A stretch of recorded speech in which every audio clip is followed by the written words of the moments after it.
Donc bonsoir à toutes et à tous. Le cours est dédié les Ilou Nishmat de Yosef ben Nathan Atali. Il faut dire Amen, chez les Juifs, c'est comme ça. Pour Avram ben Meseoud Azoulay, Chaim ben Avram Gotel, Machlouf ben Eliaou, ben Denoun. Et je rajoute Avram Shimon ben Simcha, mon père, Eliaou ben Aïcha, Yitzhak ben Aïcha, et le Rav Chaim Zvi ben Yehuda Rosenberg. Et après, à la fin du cours, on rajoutera les personnes que vous voulez. Et à Mavdil ben Chaim Nemiti, on va demander Refoua Shelema pour Revital Bat Marcel et Salomé Chaya Bat Myriam. Bat Myriam. Il y a une autre aussi, Salomé Chaya Bat Sarah. Et aussi pour Messaoud ben Kamra et Saada Bat Kamra et Yair ben Anaïsraya, Yaakov ben Anaïsraya. Voilà. Il y a un autre. Eliette, vous n'avez pas le prénom de la maman? Le prénom? Le prénom de la maman. Eliette Bat Clémence Azoulay. Voilà. À la fin du cours, on rajoutera d'autres personnes parce que vous allez sûrement penser, notre Hachem a une longue vie, une bonne santé pour toutes vos belles-mères. Donc on les inclura à la fin. Du coup, ils vont tous oublier. Alors, donc, il y a un sefer qui s'appelle Arve Nachal, qui est un livre un peu de pensée, un peu de chassidoute, sur la paracha de Vaïkel, et voilà ce qu'il dit. Chez Kama Mine Ruchaniut Nitnu Be'adam. Il y a toutes sortes de spiritualités qui ont été placées dans l'homme. Betrilat Yetzirato, au début de sa création. VM Bekoar Velo Bepoal, et ils sont en potentiel et non pas en réel. Ou Beyado Leatotam, l'école Makom Shirtse, et il est dans la main, entre les mains de la personne, de les faire tendre vers tous les endroits qu'il veut. Bon, alors déjà, ça, il faut expliquer de quoi on parle. Qu'est-ce que ça veut dire Kol Mine Ruchaniut Nitnu Be'adam? Il y a toutes sortes de spiritualités qui ont été placées dans l'homme. Alors nous, on a l'habitude de penser qu'un homme, il y a des événements qui arrivent devant lui, et lui, il réagit à ces événements. Mais en fait, ici, ça a l'air d'être que, puisque vous savez qu'une personne est faite en plusieurs parties, il y a une partie qui s'appelle la Neshama, une partie qui s'appelle le psychique, le Nefesh, le moi, le jeu, une partie qui s'appelle le corps, qui est propre à chacun, le gouffre, ouais, et après une partie qui s'appelle la réalité. Maintenant, la réalité, elle fait pas aussi partie de la personne. Par exemple, pourquoi est-ce qu'on doit mettre la mezouza sur la maison, d'accord? Il dit le marcha, parce que de la même manière qu'on doit assujettir notre corps et notre esprit à Dieu, on doit aussi assujettir notre maison. C'est-à-dire que quand je mets la mezouza sur la maison, je dis cette maison, c'est une maison de Dieu. Vous me suivez ou non? Un peu comme quand vous rentrez à l'aéroport. Ça sonne quand vous venez avec une arme. Et bien, c'est la même manière. Quand vous rentrez chez vous, faites attention, qu'est-ce qui rentre à la maison? Il faut que ça puisse passer devant la mezouza. Si ça passe pas, si ça se met à sonner, c'est que ce sont des choses qui ne sont pas très cachères. Il dit de la même manière, la maison, en fait, c'est la continuité de la personne. La propriété, c'est aussi la continuité. Tout le monde sait que dans les lois, si votre propriété, elle fait des dommages, vous payez. À l'époque de la Gemara, c'était ta vache qui a été. Mais aujourd'hui, si quelqu'un vole votre voiture et fait un accident, c'est votre propriété. Donc tu vois qu'en fait, ta propriété, c'est la continuité. Ta famille, c'est la continuité. Si ton fils, il fait des bêtises, l'archouma, elle est sur toi. Donc c'est la continuité. Donc ta femme, c'est ta continuité. Tes amis, d'accord? Donc qu'est-ce qu'on voit ici? On voit qu'un homme, en fait, il ne se limite pas à son espace corporel. Parce que nous, on voudrait que mon moi, en vérité, il soit à l'intérieur et c'est tout. En vérité, non. La preuve, mon corps, il me trouble, d'accord? Ma tête, quand elle n'est pas bien, ça ne fonctionne pas. Ma neshama, on appelle en français avoir des états d'âme. Oui. Mais après, ça dépend. Est-ce que quelqu'un, il fonctionne de l'extérieur vers l'intérieur, ce qu'on appelle la superficialité, ou quelqu'un, il fonctionne de l'intérieur vers l'extérieur, ce qu'on appelle l'essentialité. Et l'essentialité, c'est l'essence, et l'essentiel, c'est l'essence du ciel. C'est Dieu, ouais. Et la neshama, c'est un récepteur, et Dieu, c'est l'émetteur. Et dans l'émetteur, il y a émettre. Donc si on résume le principe, Hachem, il va émettre un signal. Aujourd'hui, c'est facile à comprendre avec Internet et les satellites. Ce signal, il va être capté par la Neshama. La Neshama, elle va le relayer vers le psychique, qui va relayer vers le corps. Ça va toujours? Le corps, il va relayer vers la réalité va relayer vers les projets. Mais en vérité, qu'est-ce que c'est? C'est une énergie qui nous traverse. Et c'est vrai, en vérité, si vous voulez résumer toute la philosophie, tout, parce que les gens disent, ah quand même, ça fait beaucoup de bouquins. Non, ça se résume, tout se résume. Ouais, tout se résume. C'est quoi? Ça va bien? C'est que, en fait, qu'est-ce que c'est un homme? La Neshama, elle est divine. Vous le savez, ça. Ouais. Bon. Non, c'est important, parce qu'il y a des gens qui croient que la Neshama est humaine. C'est-à-dire qu'ils s'assimilent à leur Neshama, ils croient que eux-mêmes sont divins. Maintenant, la fin de la Neshama, c'est le début du moi. Parce qu'il y a le conscient, l'inconscient, le subconscient. Maintenant, le bout du moi, dans le subconscient, il est à la frontière avec la Neshama. Maintenant, vous savez que la Neshama est en dehors du temps. Vous me suivez ou... Donc, pour la Neshama, pour rester simple, parce que je sens déjà que vous avez mal à la tête, ouais, en fait, la Neshama, on va dire qu'elle vit dans un présent continu. Parce que comme nous sommes dans le temps, donc nous ne pouvons pas conceptualiser le non-temps. C'est ce qu'il a dit le Rambam. En marchez votai, marchez votechem. Dieu, il a dit, mes pensées ne sont pas vos pensées. Donc, on va dire que le non-temps de Dieu, dans la perception d'un homme, s'appelle du présent continu. Mais c'est une grande question, ça. Ouais, est-ce que l'infini temporel, c'est un présent qui dure, ou c'est du non-temps? Ça va? Maintenant, quand la Neshama, elle est en dehors du temps, puisque le moi profond, il est collé à la Neshama, donc ça produit ce qu'on appelle, en français, la transcendance, la prophétie, le fait de pouvoir projeter et de pouvoir percevoir le futur au présent. Alors chez les gens normaux, ça s'appelle l'intuition, chez les tzadikim, ça s'appelle la prophétie. Maintenant, ensuite, il y a les différentes couches du psychique, et ensuite, il y a le physique. Le physique, c'est de la viande. On a beau réinventer l'histoire, s'attacher à son corps, vivre en équilibre, sentir les sensations, adhérer à son corps, aimer son corps, faire un avec son corps, ça reste de la viande, ouais, plus ou moins harmonieux selon le mazal pondéral de chacun. Ok, ouais. Donc il y a des gens qui vont manger 6 pizzas, qui vont maigrir, et il y en a qui vont prendre un verre d'eau et qui vont grossir. C'est celles dont on souhaite la mort un peu tous les jours. Ouais. Donc maintenant, c'est quoi l'idée? C'est que le corps maintenant lui-même, ouais, il est de la viande, la neshama, elle est divine, et au milieu, il y a le psychique, il y a le nefesh. Le nefesh lui-même, il est divisé. Parce que le Rambam, dans le Shmoni Prakim, il explique ce qu'on appelle kochot ha-nefesh, c'est-à-dire des éléments qui sont donnés au niveau de l'inné chez la personne, la fonction imaginative, la capacité, l'intellect actif, l'intellect, c'est-à-dire inconscient, parce que votre cerveau il continue à fonctionner même quand vous n'avez pas conscience, c'est-à-dire la plus grosse proportion de l'utilisation du cerveau, c'est pas à la vitesse à laquelle on en est conscient. Vu la lenteur de l'homme, heureusement, sinon on serait déjà mort depuis longtemps, oui.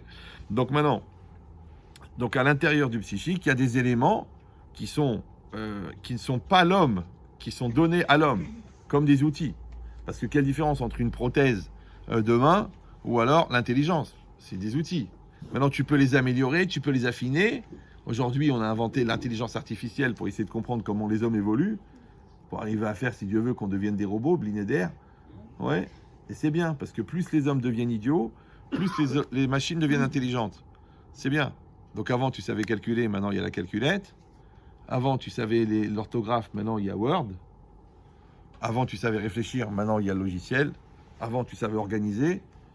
Et maintenant, il y a les logarithmes. Donc, tu ne sers plus à rien. C'est bien. Donc, toi, tu vas devenir un bœuf et ton ordinateur, il va t'utiliser. D'accord? Maintenant, c'est quoi l'idée? C'est que, au fond, c'est le contraire. C'est que l'homme, il doit se développer, il doit s'affiner, il doit grandir, il doit devenir lui-même l'âme du monde. Il doit être l'esprit du monde. L'universalité humaine, elle fait qu'on peut fonctionner dans les temps et dans l'espace, dans tout l'univers. Maintenant, les Chachamim, ils appellent ça Tzadik Yesod Olam. Le Tzadik, il est la base de l'univers. Roim Yesod Olam Ve'ad Sofo, il voit d'un bout à l'autre du monde. Mais nous, c'est le contraire. Nous, en fait, on est en régression. En fait, le progrès nous fait régresser. D'accord? Les Incas, ils ont fait des trucs incroyables. Les Égyptiens, ils ont fait des calculs énormes. Ouais, mais nous, on croit qu'on a des super ordinateurs. Mais eux, ce qu'ils faisaient avec leur tête, nous, on le fait avec des machines. Donc lequel des deux qui est le plus bête? C'est bizarre, non? Eux, avant, ils avaient des forces de maîtrise de l'esprit, ce qu'aujourd'hui on appelle la sorcellerie. En vérité, c'était des maîtrises des énergies cachées. D'accord? Maintenant, après, il y a eu le Moyen-Âge avec tous les brels qui ont cru qu'il y avait des endroits bizarres, alors qu'en fait, c'était de la radioactivité. Ouais.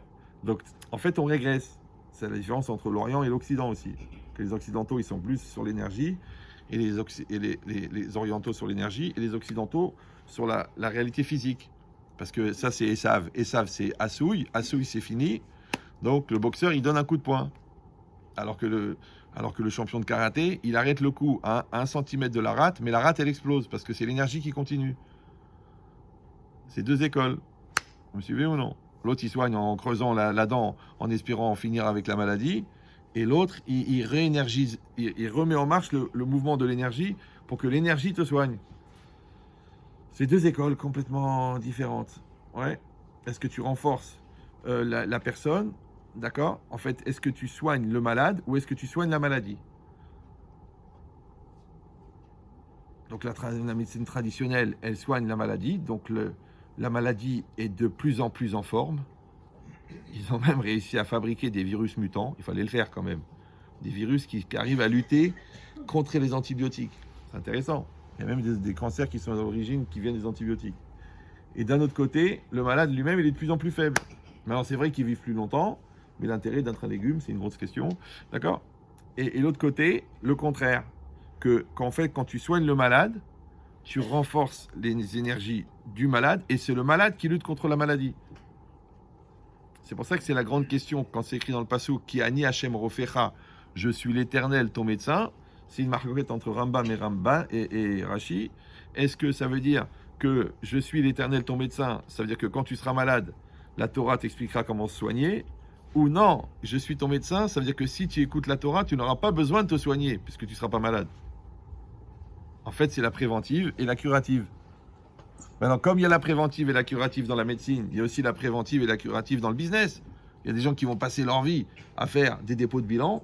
À la fin, ils ont carrément acheté un dépôt, ils ont installé des étagères, ils mettent des bilans. Ça s'appelle des dépôts de bilan. Il y a des gens, il faut absolument qu'ils réussissent leur 3e divorce pour réussir leur 4e mariage. Il y en a qu'il faut absolument qu'ils cassent pour réparer. Il y a des gens, non. Non. Ils ont compris que la perfection, c'est pas d'être capable de réparer, c'est d'éviter de casser.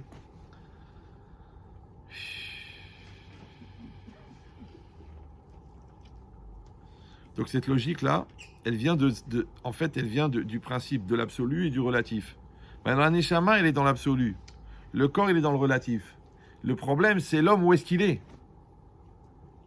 Donc les gens qui vont être dans l'absolu, eh ben, ils vont être toujours dans l'anticipation, dans la perception, d'accord, et dans la résolution. Les gens qui sont dans le relatif, eh ben, ils vont passer leur vie à s'étonner de « je m'y attendais pas, ça me tombe dessus, je ne le croyais pas, je suis très déçu, j'ai oublié de mettre de l'argent de côté, ah, il faut éduquer les enfants, comment notre couple n'est pas construit, alors que j'ai rien fait pour. »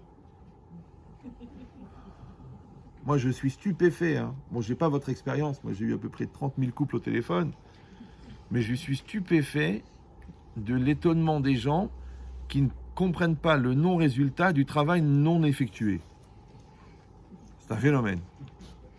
C'est les gens qui sont choqués. Quoi. Tu dis, mais enfin, Rabbi Chetrit, quand même 20 ans de mariage. Je dis, mais vous confondez la cohabitation et la coexistence. Vous faites cohabiter un stylo avec une feuille, je peux vous dire que il ne va pas apparaître le poème.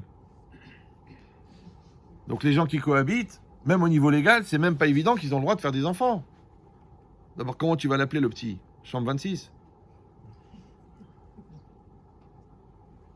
Donc il faut coexister. Coexister, c'est quoi? C'est que toi, tu existes et moi, j'existe. Maintenant, quand moi, je vais exister pour toi et toi, tu vas exister pour moi, il va y avoir une fusion de nos deux existences. Ouais. Or, ne peuvent coexister que des gens qui existent. Ben, je ne peux pas légitimer mes problèmes d'existence par le fait que j'ai l'impression que toi, en existant, tu m'empêches d'exister. Donc toi, tu dois exister, toi, tu dois exister. Maintenant, c'est quoi exister? Alors là, il faudrait, si vous prenez le temps de lire mon livre « La vie », ça vous fera gagner à peu près 14 ans de yeshiva et 31 ans de thérapie.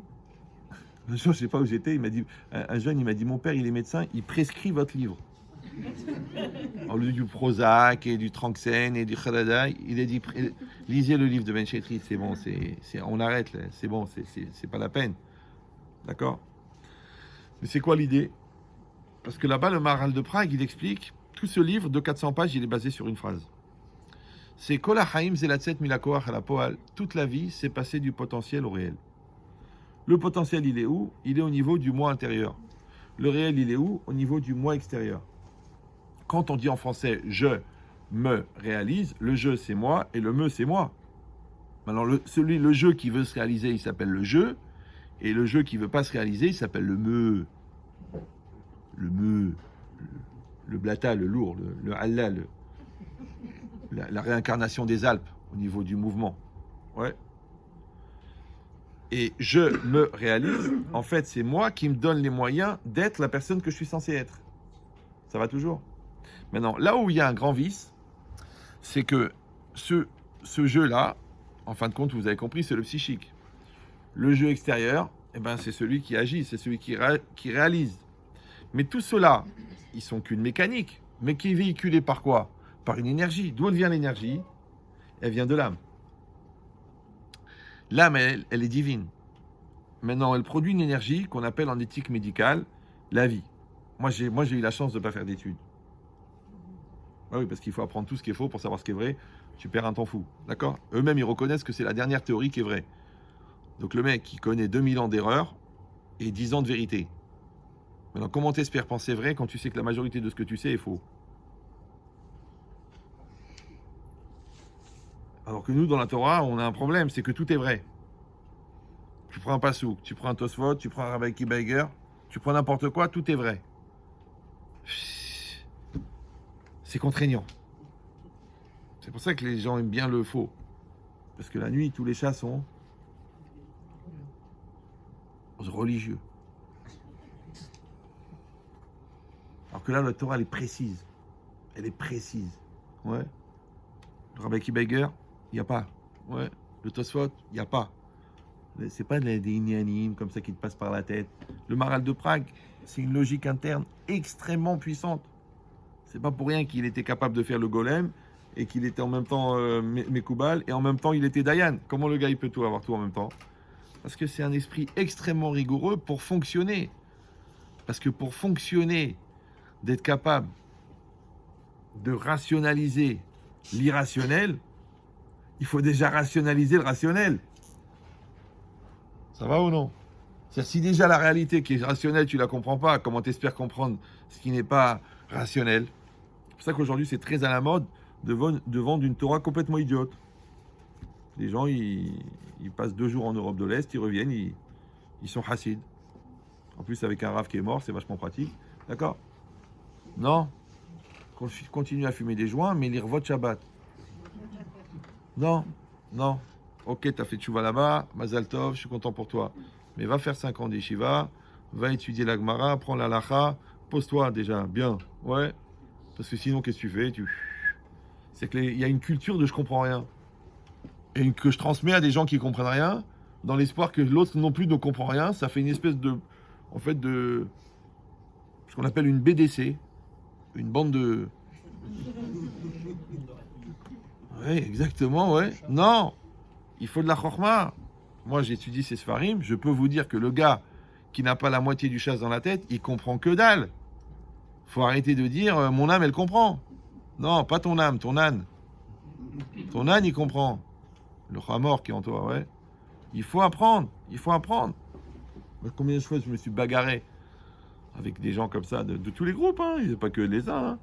Et ils me disaient, ouais, il a dit ça, il a dit ça. Je dis, attends, excuse-moi, c'est une Gemara. Ça, c'est un Midrash. Ça, c'est un Rashi. C'est pas lui. Arrête. Ils savent pas, ils sont ignorants. Et dans tous les groupes, c'est la même chose. C'est pour ça qu'il est interdit d'être ignorant. Comme il est interdit d'être bête. Mais aujourd'hui, les gens, ils sont tellement dans une logique de consommation que même la Torah est devenue un produit de consommation. Donc quand vous apprenez de quelqu'un, faites-moi plaisir, demandez-lui depuis combien de temps il étudie. S'il étudie depuis moins de 10 ans, demandez-lui de faire cette mitzvah applicable à n'importe quel niveau, ferme-la. C'est vrai, parce que quand quelqu'un se tait dans le doute, tu peux imaginer qu'il a un truc à dire. Mais dès qu'il parle, tous les doutes s'envolent. Sauf si on est dans le compromis. C'est-à-dire, moi, je fais semblant que je comprends ce que je t'enseigne, et toi, tu fais semblant que tu comprends ce que je dis. Or, le compromis tient ses promesses, puisqu'on te l'a promis. Donc, il faut une Torah intelligente, il faut une Torah puissante. On a des Talmidei Chachamim, on a des Rabbanim, on a des Dayanim, il faut y aller là dans... C'est comme si toi, dans la rue, tu demandes à un gars, qu'est-ce que je dois faire, j'ai un cancer de la peau. Le mec, il dit, prends de la crème Nivea. Maintenant, t'as bien compris qu'il faut que tu aies un spécialiste. C'est normal, oui. Le gars, il a fait 10 ou 12 ou 13 ans de médecine. Il va te dire quel est le protocole. Ok. Mais c'est pas un gars de la rue comme ça qui va t'expliquer avec la crème Nivea que si Dieu veut, ton cancer, il va disparaître. C'est pour ça que le plus grand cancer aujourd'hui, c'est la bonnerie, mais avec une lettre d'écart dans l'alphabet. C'est une maladie qui s'étend à tous les niveaux. Donc tout à l'heure en mangeant, j'ai écouté Ghosn là. Je dis ça c'est un chacham. Et l'autre journaliste qui lui pose la question, mais tu dis mais attends, mais ils n'ont pas de cerveau ces gars-là. On dirait que si on se pose, ça veut dire aller au fond du pot. Ça, tu vois pas la différence entre un gars intelligent et un Gabriel. C'est bizarre, non? Bah, dans la vie, c'est pareil. Le problème, c'est que même à l'intérieur de nous-mêmes, on a une tendance qui veut être Brel, c'est le côté Jacques, d'accord? Restez concentrés, ne me quittez pas, d'accord? Et on a un côté qui veut grandir, qui veut évoluer. Comme on a un côté qui veut s'en sortir, et on a un côté qui veut victimiser. On a un côté qui veut se battre, et on a un côté qui veut s'écrouler. On a un côté qui veut accepter la maturité, et un autre qui veut transférer la culpabilité. Donc on sera de toute façon toujours bipolaire, entre guillemets. Sauf qu'on n'est pas les deux. Maintenant, quand on ne fait pas ce travail d'apprendre à se connaître et d'apprendre à se maîtriser, ce que les Chachamim ils appellent Shlita Taratzon, la maîtrise de la volonté, ou Shvira Taratzon, casser la volonté. Parce que ça, le problème, c'est qu'il faut développer la bonne volonté et casser la mauvaise. Les gens, ils font l'inverse. Ils développent la mauvaise, ce qu'on appelle la polémique, ouais, et ils cassent la bonne. Donc ils n'y arrivent pas. Mais ça s'appelle Binyan HaNefesh, c'est la construction de la personne. En hébreu, ça s'appelle le Da'at. Or, le Da'at, c'est le lien entre la Neshama et le corps. Je ne sais pas si vous me suivez. C'est pour ça que le Rav Israël Salanter, il dit que le premier interdit, c'est d'être bête. Parce que quand quelqu'un est bête, même s'il est riche, même s'il est beau, ouais, même s'il a été primé au festival de Crasse, mais ça ne marchera pas puisqu'il manque le principal. Et la vérité, quand il manque l'essentiel, qu'est-ce qu'on fait avec le reste? C'est comme si tu dis, tu te rends compte, le gars, il a 313 milliards de dollars. Waouh! Il a 60 voitures de collection. Waouh! Il a 6 Aston Martin. Oh! Il a 4500 appartements. Oh! Il a 19 manoirs. Pouf! Il a eu la blonde, il a eu la brune. C'est-à-dire toutes les formes de bière. Mais il y a un seul défaut, c'est qu'il est mort. Mais il n'est pas mort comme ça, il est mort riche. Tu dis, mais qu'est-ce que j'en ai à faire que le mec, il a 313 milliards d'euros puisqu'il est mort? Il dit, ouais, mais il n'est pas mort, hein, mesquine, bas de gamme. Le gars, il est mort, riche. C'est-à-dire que même LVMH, il le regarde, il dit, wow, tu sais qui c'est? Il est riche. Tout le monde a connu ce Steve-là qui a bien fait son job. Et bien, malgré tout, il a croqué la pomme, hein. Il paraît qu'il a entendu l'Apple. Et il est parti comme les autres. J'ai dit à 313 milliards de dollars, il aurait pu s'acheter un corps. Non, on est égal devant la maladie. Peut-être c'est la seule chose dans laquelle on est égal. Ouais. Donc ça veut dire quoi? Ça veut dire que le gars, quand il est mort, qu'est-ce que ça peut nous faire qu'il a 313 milliards de dollars? Maintenant, quand dans le couple, il n'y a plus d'amour et de confiance, qu'est-ce que ça peut faire si on a un appartement de 600 mètres carrés, boulevard Flandrin? Sa femme, elle te dit, c'est fini, je pars. Tu me trompes. Et toi, tu lui dis, mais mon amour, on va pas laisser la cuisine Roche-Beaubois. Haram. Mais quand il manque l'essentiel, qu'est-ce qu'on fait avec le reste? Si ton fils, il est débile, tordu, malade, mal dans sa peau, angoissé, pervers, qu'est-ce que ça peut te faire qu'à part ça, il est docteur? Ou là qu'il est avocat? Tu dis, mais c'est un avocat pervers. J'ai dit, mais il est pervers. Oui, mais avocat.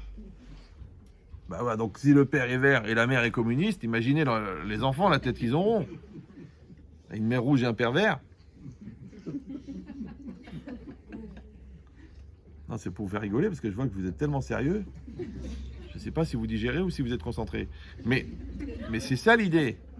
Restez calme, le pire est à venir. Ouais. Mais c'est ça l'idée. L'idée, c'est d'accepter que la Neshama, elle est divine. Donc elle va produire une énergie extrêmement puissante qui est divine, comme la Neshama. Maintenant, cette énergie, le problème, c'est que quand elle est prise en charge par le psychique, par le jeu, par le moi, lui, il est fini. C'est quoi le deuxième prénom du moi? Capri. Et Capri, c'est fini. Donc on se retrouve avec une énergie divine.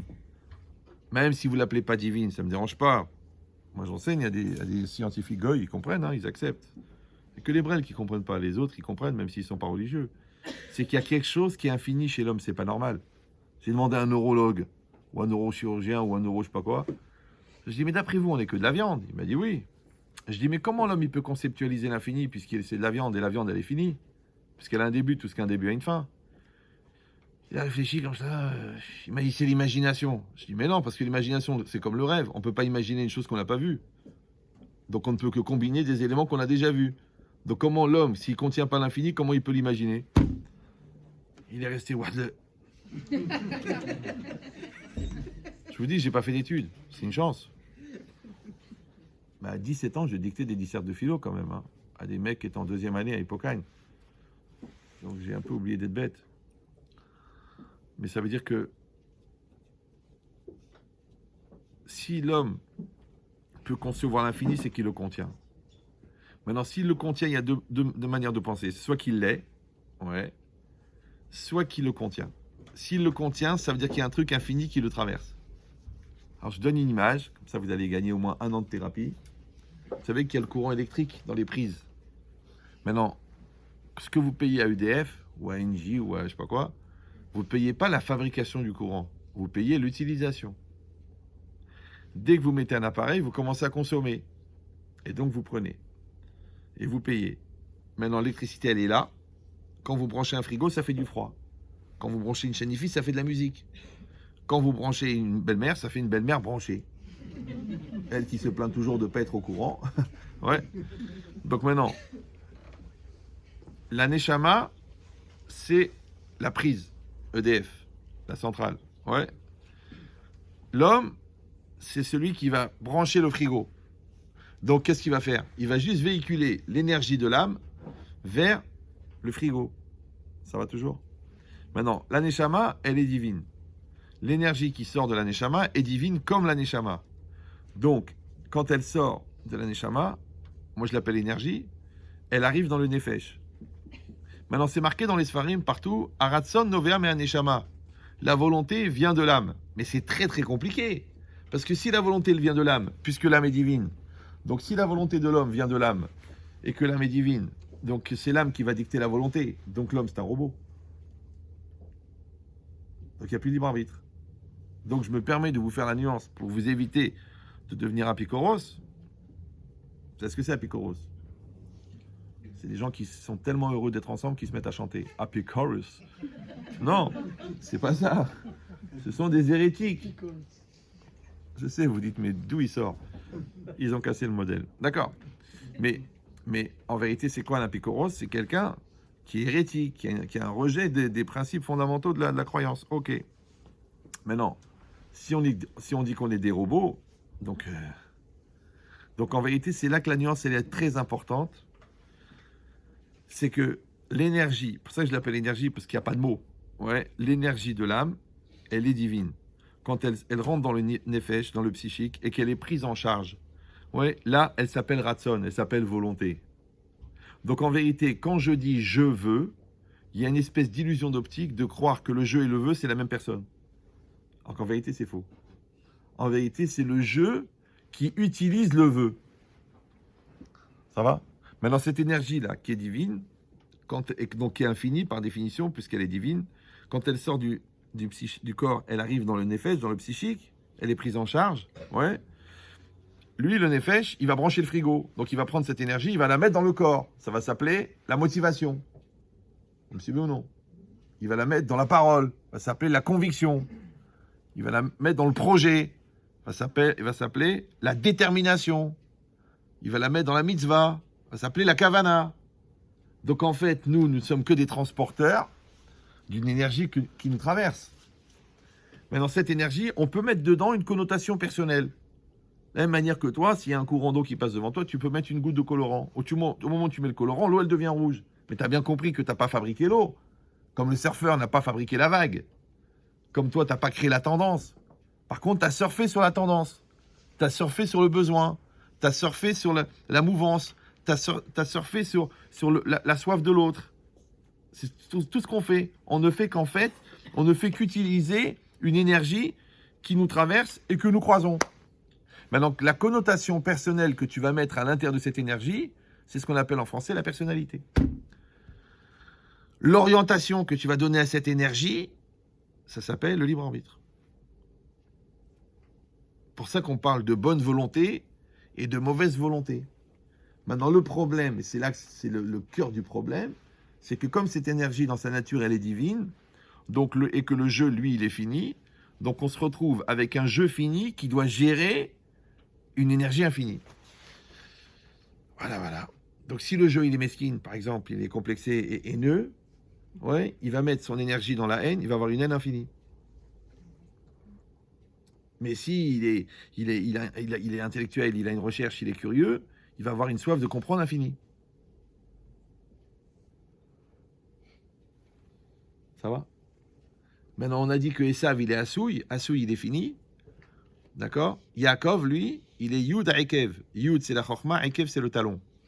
C'est-à-dire que toute sa vie, il est encore au talon de sa Chorma. Donc Yaakov, il est perpétuellement en recherche d'évolution. Il repousse les lignes, il repousse la compréhension, il repousse l'amélioration, il repousse la maladie, il repousse les efforts. Ouais. Et l'autre, le contraire. Il dit, bah, c'est comme ça. Et c'est comme ça et ça ne changera pas. Ouais. Alors, je vous fais remarquer que je n'ai pas dit juif et goy. Parce que vous sentez le vice. C'est que quelqu'un qui est ce qu'on appelle un kéblo de la tête, un relou, un blata, un paresseux, un lourdingue, un consommateur ou un téléspectateur finalement. Puisqu'au lieu d'aller chercher l'aventure, il la reçoit. Donc il la vit jamais. C'est pour ça qu'il attrape du cholestérol. Bah oui, parce que le cholestérol, c'est le sucre qui se cumule par le fait que toi, tu n'as pas de mouvement. C'est pour ça que le médecin il dit bougez-vous. Et on sait que le sucre, il est dangereux parce qu'il remet en cause l'équilibre du foie. Et le foie, c'est le représentant de la foi. D'ailleurs, on le dit, tu as les foies. Maintenant, quand la dose de matérialité elle est trop forte, alors elle déséquilibre le foie. Le foie n'arrive plus à assumer la matérialité et du coup, tu perds la foi à cause de la matérialité. Et à cause de ça, on est obligé de te fixer une ligne de conduite que tu seras obligé d'assumer même à ton insu. Ça s'appelle l'insuline. Et si vous allez dire, ouais, tout ça c'est des blagues. Non! Moi j'ai arrêté de blaguer quand j'étais très très jeune. C'est qu'en fait, le Zohar il dit que Kol ha'olam mashalim. En fait, le monde physique n'est que le croquis du monde spirituel.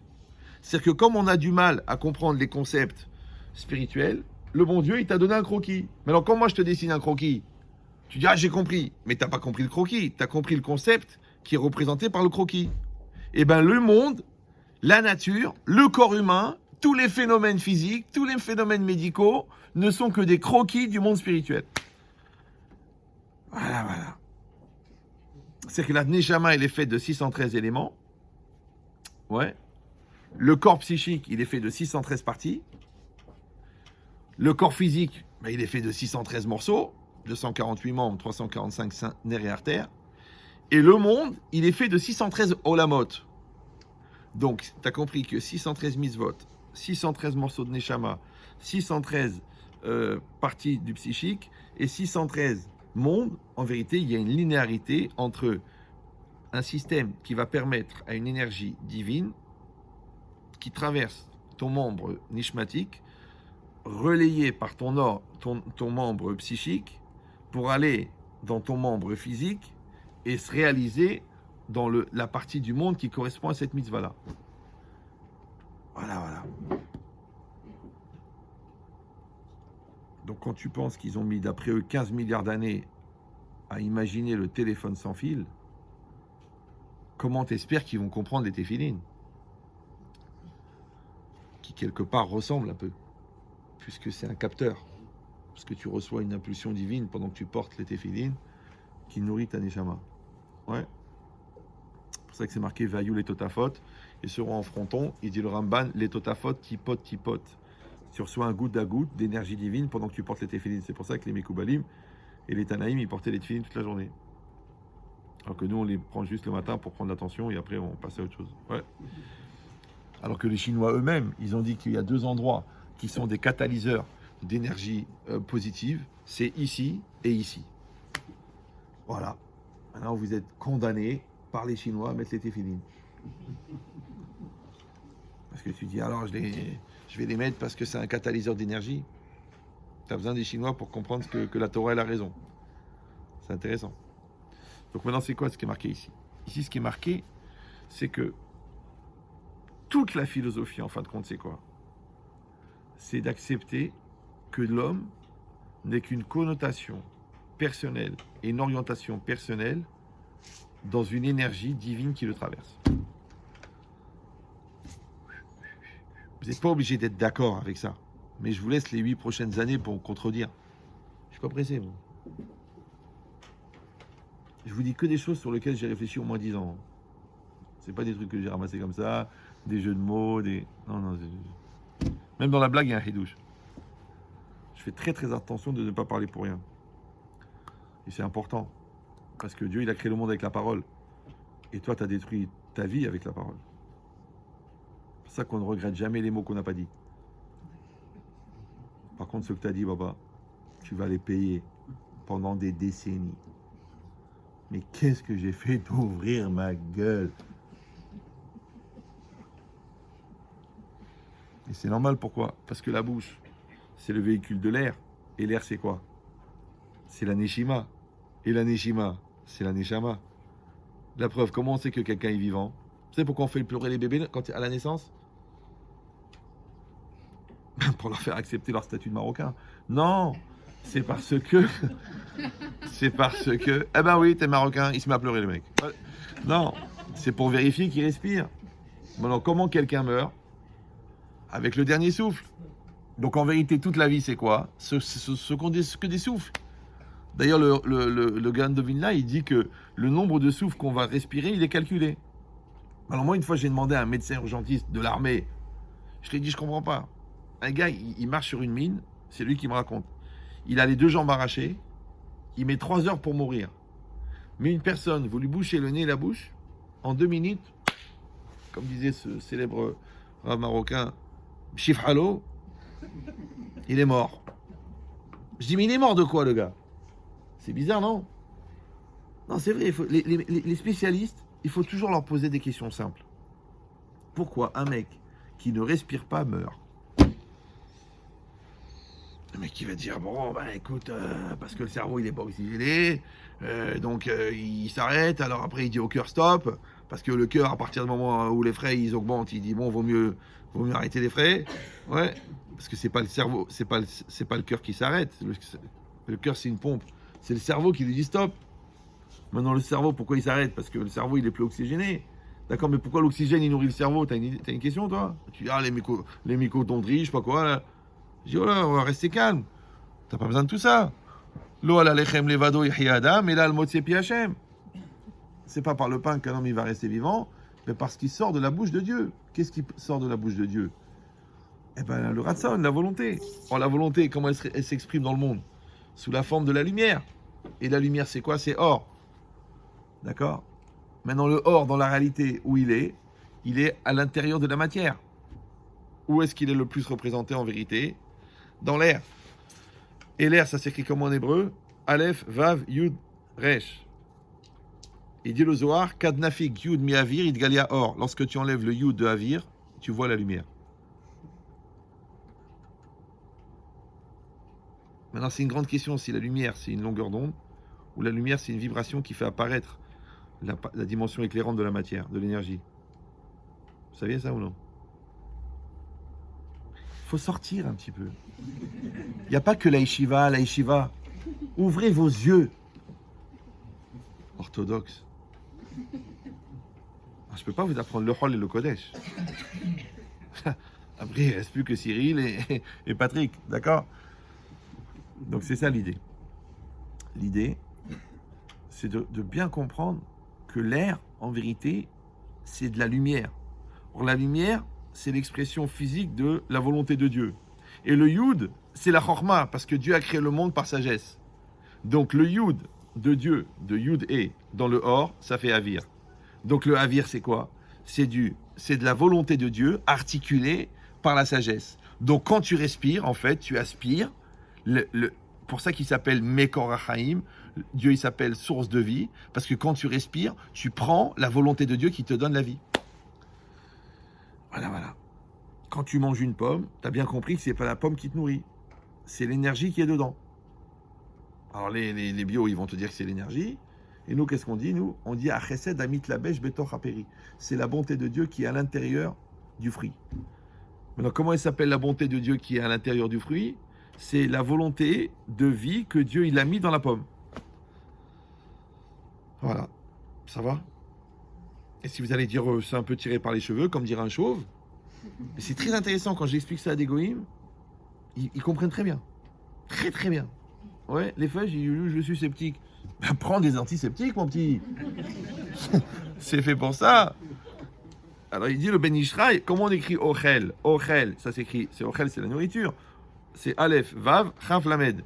Tu prends la première et la dernière lettre, c'est quoi? C'est Aleph, Lamed. Aleph, Lamed, c'est quoi? C'est Kel. Kel, c'est quoi? C'est Chesed. Elohim, c'est la rigueur, mais Kel, c'est Chesed, c'est la bonté. Et qu'est-ce qui reste comme lettre? Vav, Chaf. Vav, Chaf, c'est quoi? Kavav, Kavav, c'est Yutke, Vavke, c'est 26. 26, c'est quoi? C'est Rachamim, donc c'est Chesed. Donc c'est quoi le Ochel? C'est Chesed mitor Chesed. Maintenant, la Gemara dans Brachot, à la fin du deuxième Pérec, elle dit que Jvouchou, il est Zanet Kol Haolam Kulo Bechesed. Dieu nourrit le monde par bonté. Les gens y croient parce que Dieu il est généreux, t'as rien compris. Le Chesed, c'est une formule d'échange nécessaire pour que tous les éléments se combinent afin de créer la vie. Alors, au niveau atomique, ça s'appelle les atomes crochus. Au niveau naturel, ça s'appelle l'abeille qui se balade d'une fleur à l'autre pour aller féconder les mâles et les femelles, ouais. Au niveau du troupeau, c'est le lion qui va manger la gazelle et qui va donc laisser un cadeau aux hyènes qui vont elles-mêmes laisser un cadeau aux vautours, qui vont elles-mêmes laisser un cadeau aux fourmis, qui vont elles-mêmes laisser les minéraux qui vont venir des eaux.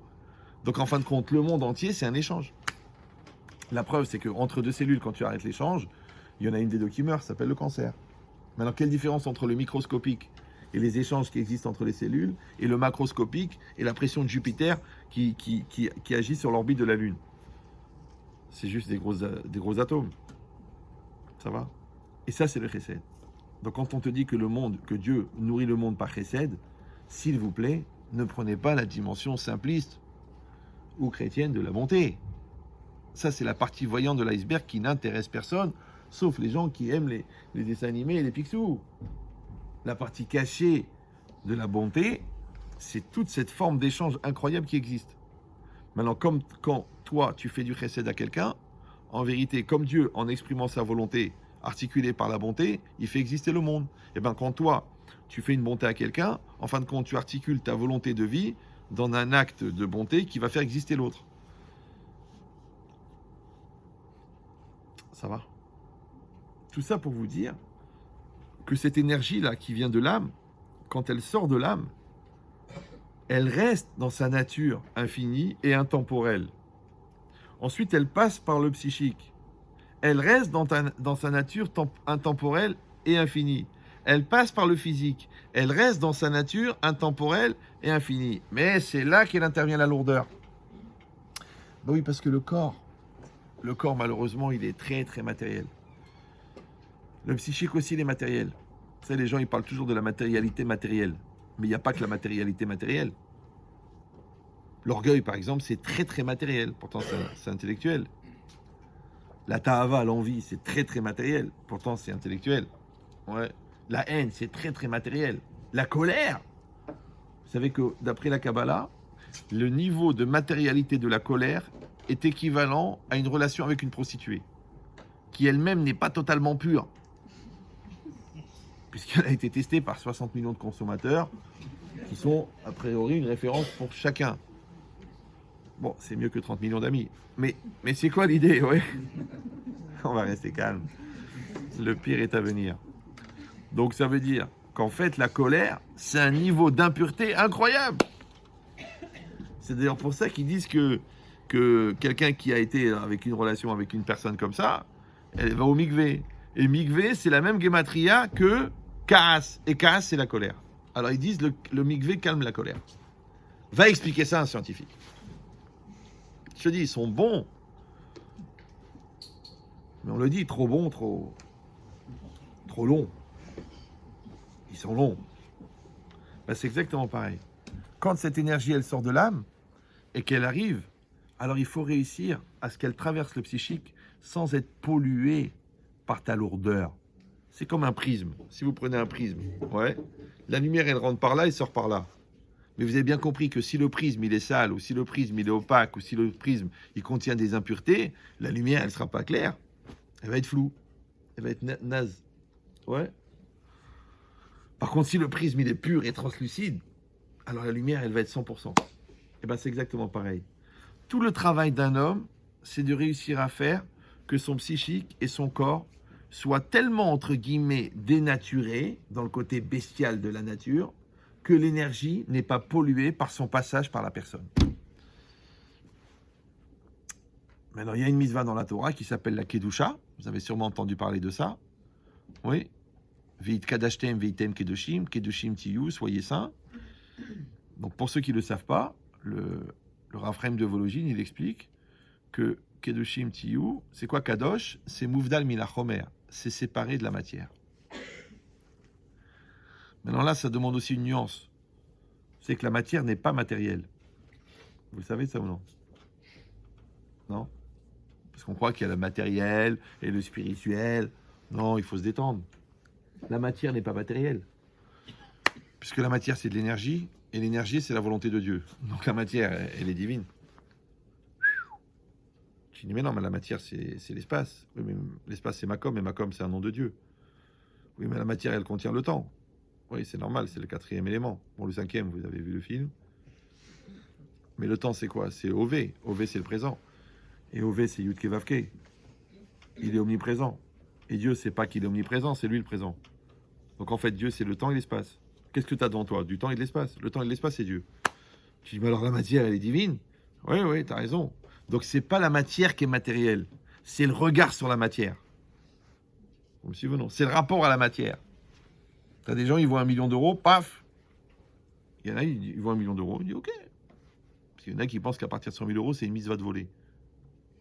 Non, 1 euro ou 1 million d'euros, c'est pareil. Vous savez, c'est quoi la chose la plus matérielle qui existe dans le monde? Vous savez ou non? Non? Non plus? Pourtant, vous êtes concernés. Le Maharal de Prague, il dit c'est la femme. La femme, c'est la chose la plus matérielle qui existe dans le monde. Ça fait peur, hein? Non, c'est pas lui qui a dit ça, ça c'est les talibans. Non, le Maharal, il a dit, la chose la plus matérielle, c'est le regard de l'homme sur la femme. C'est-à-dire que quand un homme, il regarde sa mère et qu'il regarde une femme qui a oublié de s'habiller, ouais, il n'a pas le même regard.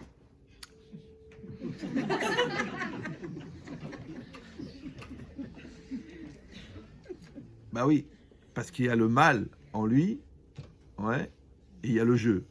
Quand le jeu s'assimile au mal, ça fait animal.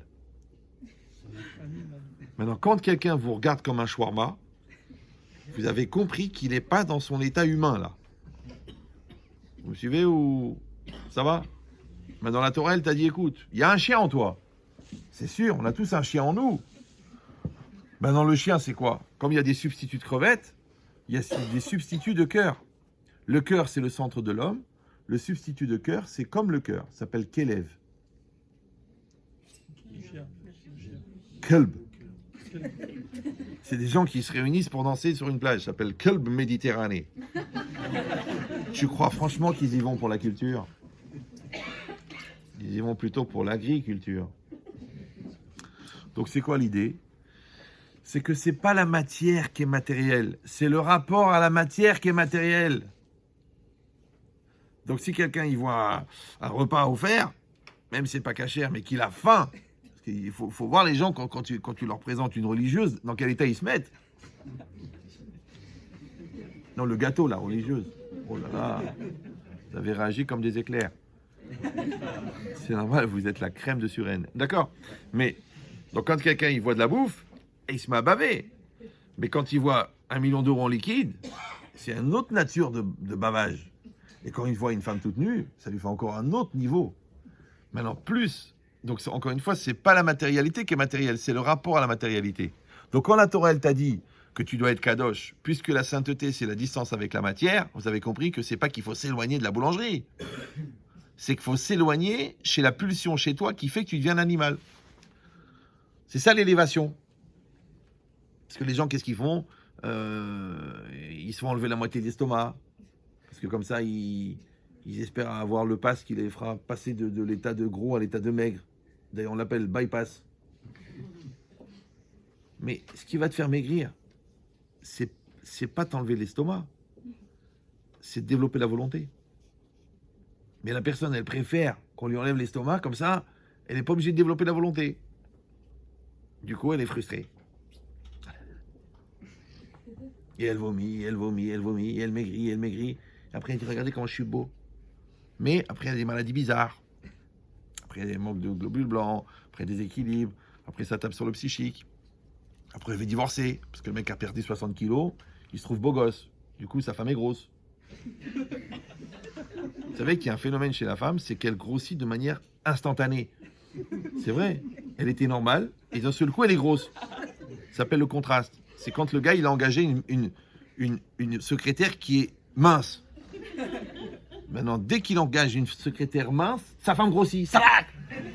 Il fait comme ça. Oh. D'ailleurs, c'est bizarre parce que sa femme est grosse. Et en voyant sa secrétaire, quand il voit sa femme, il dit mince. Alors que sa femme est grosse. Maintenant, la pauvre, elle est grosse. Bah écoute, elle a accouché 6 fois. Elle a pris 20 kilos par grossesse.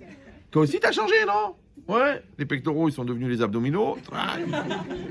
Les cheveux, mchifralan, au lieu de pétrolan. Les capacités physiques ne sont plus à la hauteur des attentes. Et on dit rien. La femme, elle se plaint pas. Mais le monsieur, non. Refaire le haut, refaire le bas. Même son médecin, il dit, écoutez, madame, on va vous appeler Silicon Valley. Et la pauvre Lahnina, elle dit, bon, c'est pour lui plaire, pour pas qu'il fasse des avérotes. Mais qui crée, je veux dire qu'il réfléchit. Donc c'est le même principe. C'est où tu vas travailler tes midotes, où tu vas sanctifier ta vie, alors tu vas être un animal. Mais alors qu'est-ce qu'ils font? Non. Alors pour l'estomac, pour maigrir, il coupe un bout de l'estomac, mais pour les problèmes sexuels, il va couper quoi? Demandez au Moël qu'est-ce qu'il en pense. Bon, je dis ça, mais je sais, ça vous la coupe. Mais non, il faut que la personne, elle comprenne que là, il faut que tu te maîtrises. Maintenant, tu maîtrises la colère, tu maîtrises la bêtise, tu maîtrises les intérêts, tu maîtrises la lourdeur, tu maîtrises la flemme, tu maîtrises la tahava. La Torah, elle veut que tu deviennes un homme qui soit en maîtrise. Toi, tu dis non. Moi, je préfère qu'on m'enlève les occasions de faire des bêtises, comme ça, je deviens quelqu'un de bien. Ça ne fait pas grandir. C'est pas en fuyant les problèmes qu'on les résout. Vous voulez la preuve? Mais c'est un peu violent. Vous êtes bien là? Vous êtes en forme? Ou au niveau psychologique, ça va? Personne n'est épileptique ou dépressif? En fait, les problèmes que tu fuis le plus sont ceux qui te rejoignent les premiers. Quand tu étais célibataire, le pire du pire que Hazve Shalom lo alenu simsilenu, tu l'as épousé. Attends, mais c'est exactement ce que je voulais pas. Mais c'est pas possible, c'est pas possible. Pourquoi? Je vais dire pourquoi. Parce que la vie, c'est un tikkun. Le tikkun, c'est quoi? C'est que quand tu travailles pas à l'école, eh ben, tu es obligé de faire pendant les vacances ce que tu n'as pas fait pendant l'année.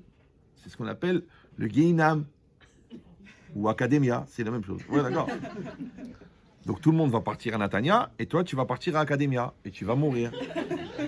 Maintenant, les devoirs que tu n'as pas fait pendant l'année, tu les fais pendant les vacances. Eh bien, les devoirs que tu n'as pas fait en tant que célibataire, tu les épouses. C'est ça la complémentarité. Il y a deux complémentarités. Il y a complémentarité par mimétisme. La personne, elle te ressemble. Tu les vois les deux. Tu dis, attends, vous êtes frères et sœurs. Non, non, on est mariés femmes. Mais il y a la complémentarité par complémentarité. Vous me suivez ou là?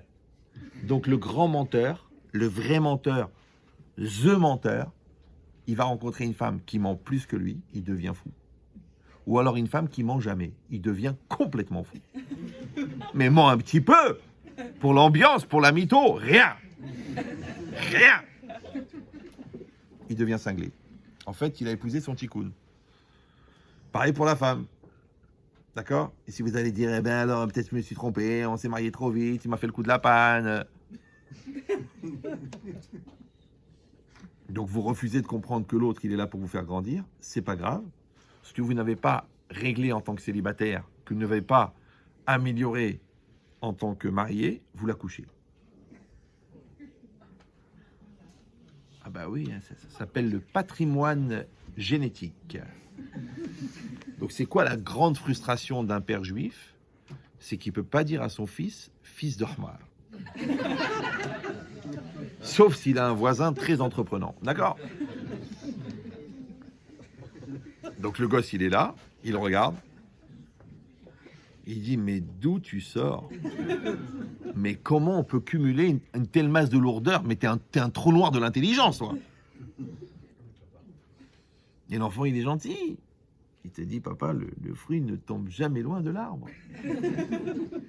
Comme disait un grand professeur de botanique, un anglais, il s'appelait le professeur Wallo. Si vous l'avez connu, il n'a pas dit grand-chose, mais c'était des choses importantes. Il a dit, les pommiers font des pommes, les poiriers font des poires, mais les khmariers, ils font des khmar. Donc quand tu vois que le gosse est khmar, c'est pas la peine de lui en vouloir. Son seul défaut, c'est qu'il vient de toi. Après, on pouvait dire, mon fils est beau comme moi et bête comme ma femme. Mais aujourd'hui, avec la génétique, c'est fini. On a dit, quand il y a la gêne, il n'y a plus de plaisir. Donc il est à moitié khmar comme toi, à moitié beau comme toi. Donc en fait, l'enfant, c'est une invitation à rencontrer les choses dont tu lui as fait hériter. Donc il y a des malins, ils vont éduquer l'enfant. C'est la différence entre l'éducation et l'élevage. C'est que l'éducateur évolue en même temps que l'enfant qu'il fait évoluer, alors que l'éleveur, non. Et l'éleveur de poules, 20 ans qu'il élève des poules, plus de 100 000 poules, il est toujours aussi idiot. Pourtant, il a dû développer son QI toute la journée en train d'entendre QI, QI, QI, QI, QI. Il est toujours aussi brêle. Donc vous avez compris que les gens qui élèvent leurs enfants restent des brêles, et les gens qui éduquent leurs enfants, ils évoluent en même temps que leurs enfants, puisque avant d'éduquer l'enfant qui est devant toi, il faut déjà que tu éduques l'enfant qui est en toi. Ah bah oui, hein. La preuve, le psy te dit mettez-vous à sa place, le directeur d'école, il te dit essayez de trouver des mots, le marabout, il te dit écoute, c'est ta réincarnation. Oh, le marabout Maaseicha Hachem, très connu, sur la place de Belleville, d'accord. Mais l'idée c'est quoi? C'est que quelle différence entre l'enfant qui est en toi, l'enfant qui est devant toi? Maintenant, tes enfants viennent de toi, tes actes viennent de toi, des parties de ton épouse, de ton époux ne vont se révéler que grâce à toi. Donc il y a une partie de l'autre, c'est ton enfant. D'ailleurs, ton mari t'appelle maman. Tes parents aussi, c'est aussi tes enfants. Ouais. Pas parce qu'à un certain moment, ils sont dépendants. Du coup, il faut que tu fasses ce qu'ils ont fait avec toi. Tu changes la couche, tu leur mets la... Ouais. Mais c'est aussi parce que maintenant, ils vont apprendre de toi. Ils vont dire alors, qu'est-ce qu'il faut que je fasse? Et toi, tu te retrouves dans le rôle du père, alors qu'en vérité, tu es le fils. En espérant qu'un des deux est saint d'esprit, ça fait le père, le fils. C'est une tentation, hein. Allez, on fait une croix dessus, on avance. D'accord. Mais l'idée, c'est ça. C'est que cette énergie-là, et c'est ça tout le challenge. Le challenge, c'est comment je vais réussir à recevoir cette énergie pure qui vient de la Neshama, la faire traverser un psychique qui est pollué, mais que je fais un travail de dépollution, qu'on appelle la modestie, le travail sur soi et la crainte de Dieu, et ensuite la faire passer par un corps qui est lui-même très opaque, mais je l'ai sanctifié, parce que, en faisant les mitzvot, et en luttant contre mes pulsions et mon côté animal, eh ben, j'ai dépollué mon corps. Donc mon corps maintenant, il ne va pas polluer cette énergie qui traverse mon corps pour arriver à l'extérieur avec la pureté qu'elle avait au départ. Vous allez dire, mais attendez, c'est vachement compliqué parce que au départ, l'énergie, on a dit qu'elle est entièrement divine. Le problème, c'est quand elle traverse l'homme, elle devient mesquine. Il y a divine et mesquine. Ça va ?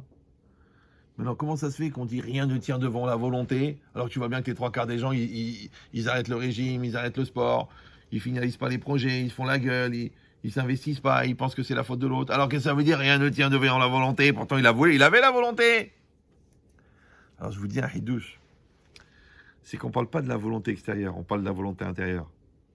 Celle-là qui vient à la source, et la source en hébreu, c'est Mekor. Et Mekor, c'est la même valeur numérique que Ratson. Donc là où il y a la prise, là où le courant il sort, ouais, là où le moi il reçoit la première énergie, ce que moi j'appelle vulgairement la source de l'impulsion première, cette énergie-là, cette volonté-là, celle-là, il n'y a rien qui tient devant. C'est normal, puisque dans sa nature, elle est divine.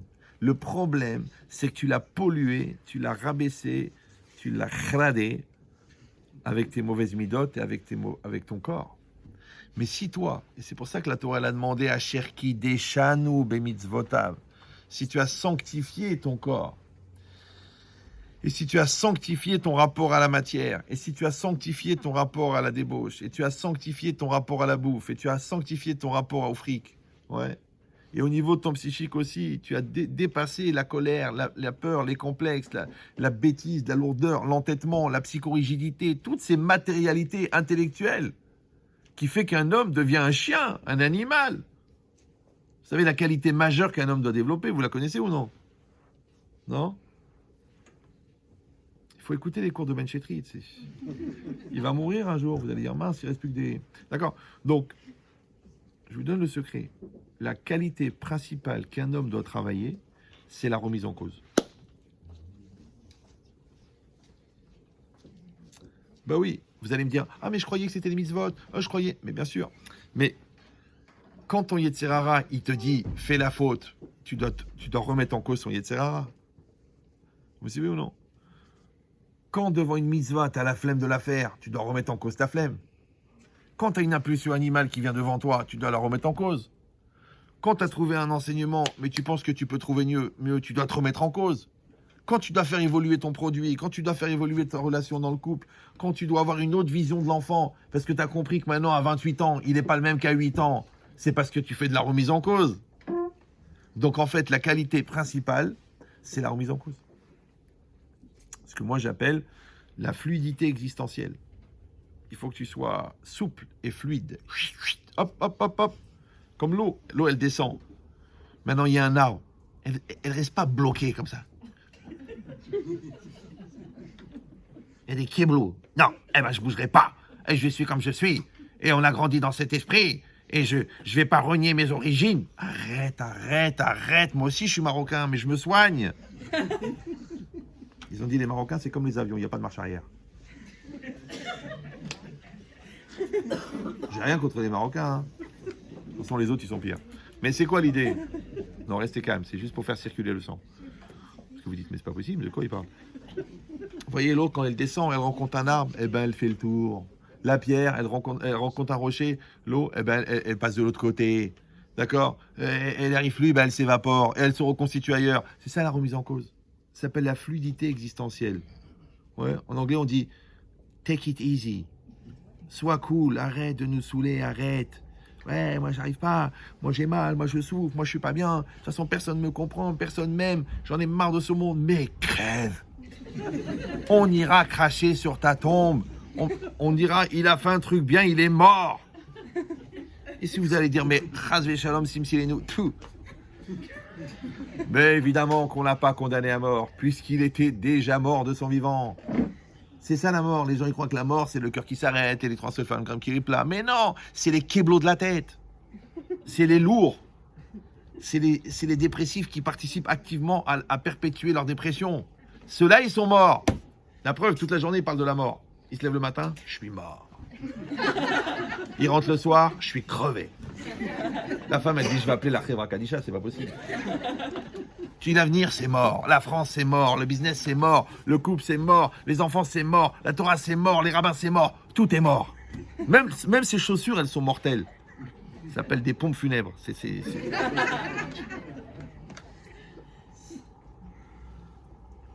Mais la Torah, elle parle que de la vie. Et toi, tu parles que de la mort. Maintenant, vous savez que convaincu, ça s'écrit en 2 mots. Donc quand toi, tu vas parler de la mort toute la journée, à la fin, tu seras inconvaincu. Mais si toi, tu parles de la vie, et la vie, c'est le mouvement.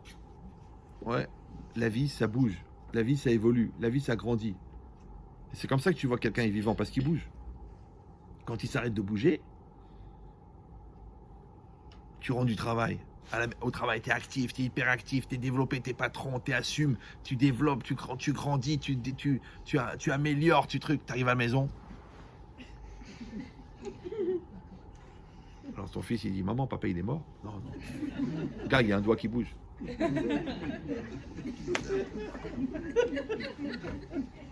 Mais le but de ta vie, c'est la maison, c'est là que tu meurs. Il faut rester vivant encore 2 ou 3 heures après que tu es rentré à la maison.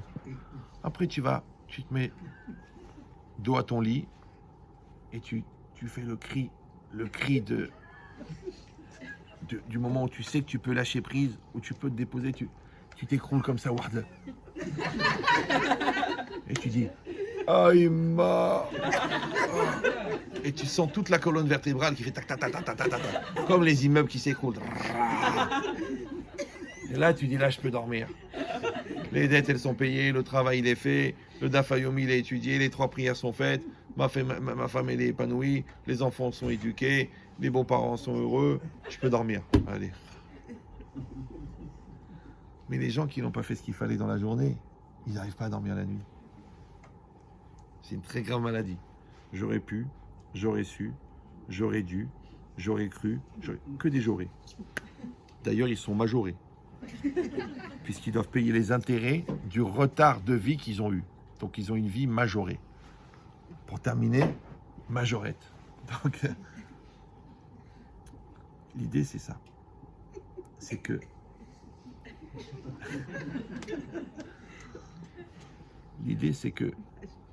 cette énergie, encore une fois, qui est extrêmement puissante, il faut avoir l'intelligence de l'utiliser en la préservant. Je vous dis, les 3/4 des gens, ils la pourrissent. Tu te rends compte que ce qu'il a fait le Harizal avec sa tête. Ouais. Et toi, tu es en train de regarder une émission d'abruti sur la culture de l'Arnoula, comme dit Cyril.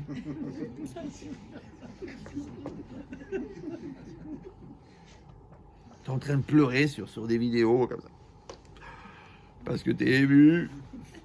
Ou alors tu es devenu un adepte d'une nouvelle religion qui fait beaucoup, beaucoup de mal au peuple d'Israël, qui s'appelle Netflix. Mais je comprends pas, tu es en train de pleurer sur un feuilleton. Vous savez comment ça se passe? Le mec, il regarde un film américain, avec une super vedette, une américaine, avocate, brillante, intelligente, magnifique, qui rencontre un gars. Vous savez comment ça se passe? Au bout de 32 minutes, elle attrape un cancer. Et puis elle dépérit sur les 44 dernières minutes. Et puis à la fin, elle est comme ça, elle est sur son lit, complètement... Et le mec, chérie, Jane, Tarzan. Et elle meurt. Et le mec, il peut pas, c'est un film américain, c'est bien fait, il a la larme quand même. Pourquoi c'est toujours les meilleurs qui partent? Maintenant, la fille, elle va très bien. Elle habite à Beverly Hills. Avec le décalage, elle est en train de faire le footing. Elle a une pêche du tonnerre. Elle n'est pas morte. Mais toi, tu la vois dans le film, tu pleures. Alors qu'en fait, c'est qu'un film. Et le gars, il se lève. Après 2h15 de film, il rentre à la cuisine. Et sa femme, elle pleure vraiment. Elle pleure sur son couple. Elle pleure sur le blocage de la tronche de l'autre. Et son mari la regarde et lui dit, t'arrêtes ton cinéma.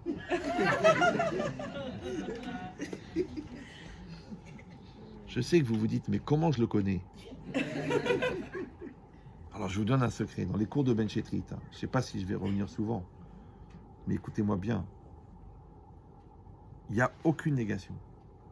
Je remue un peu la viande, je vous bouge un peu la tête, mais c'est que de l'amour positif.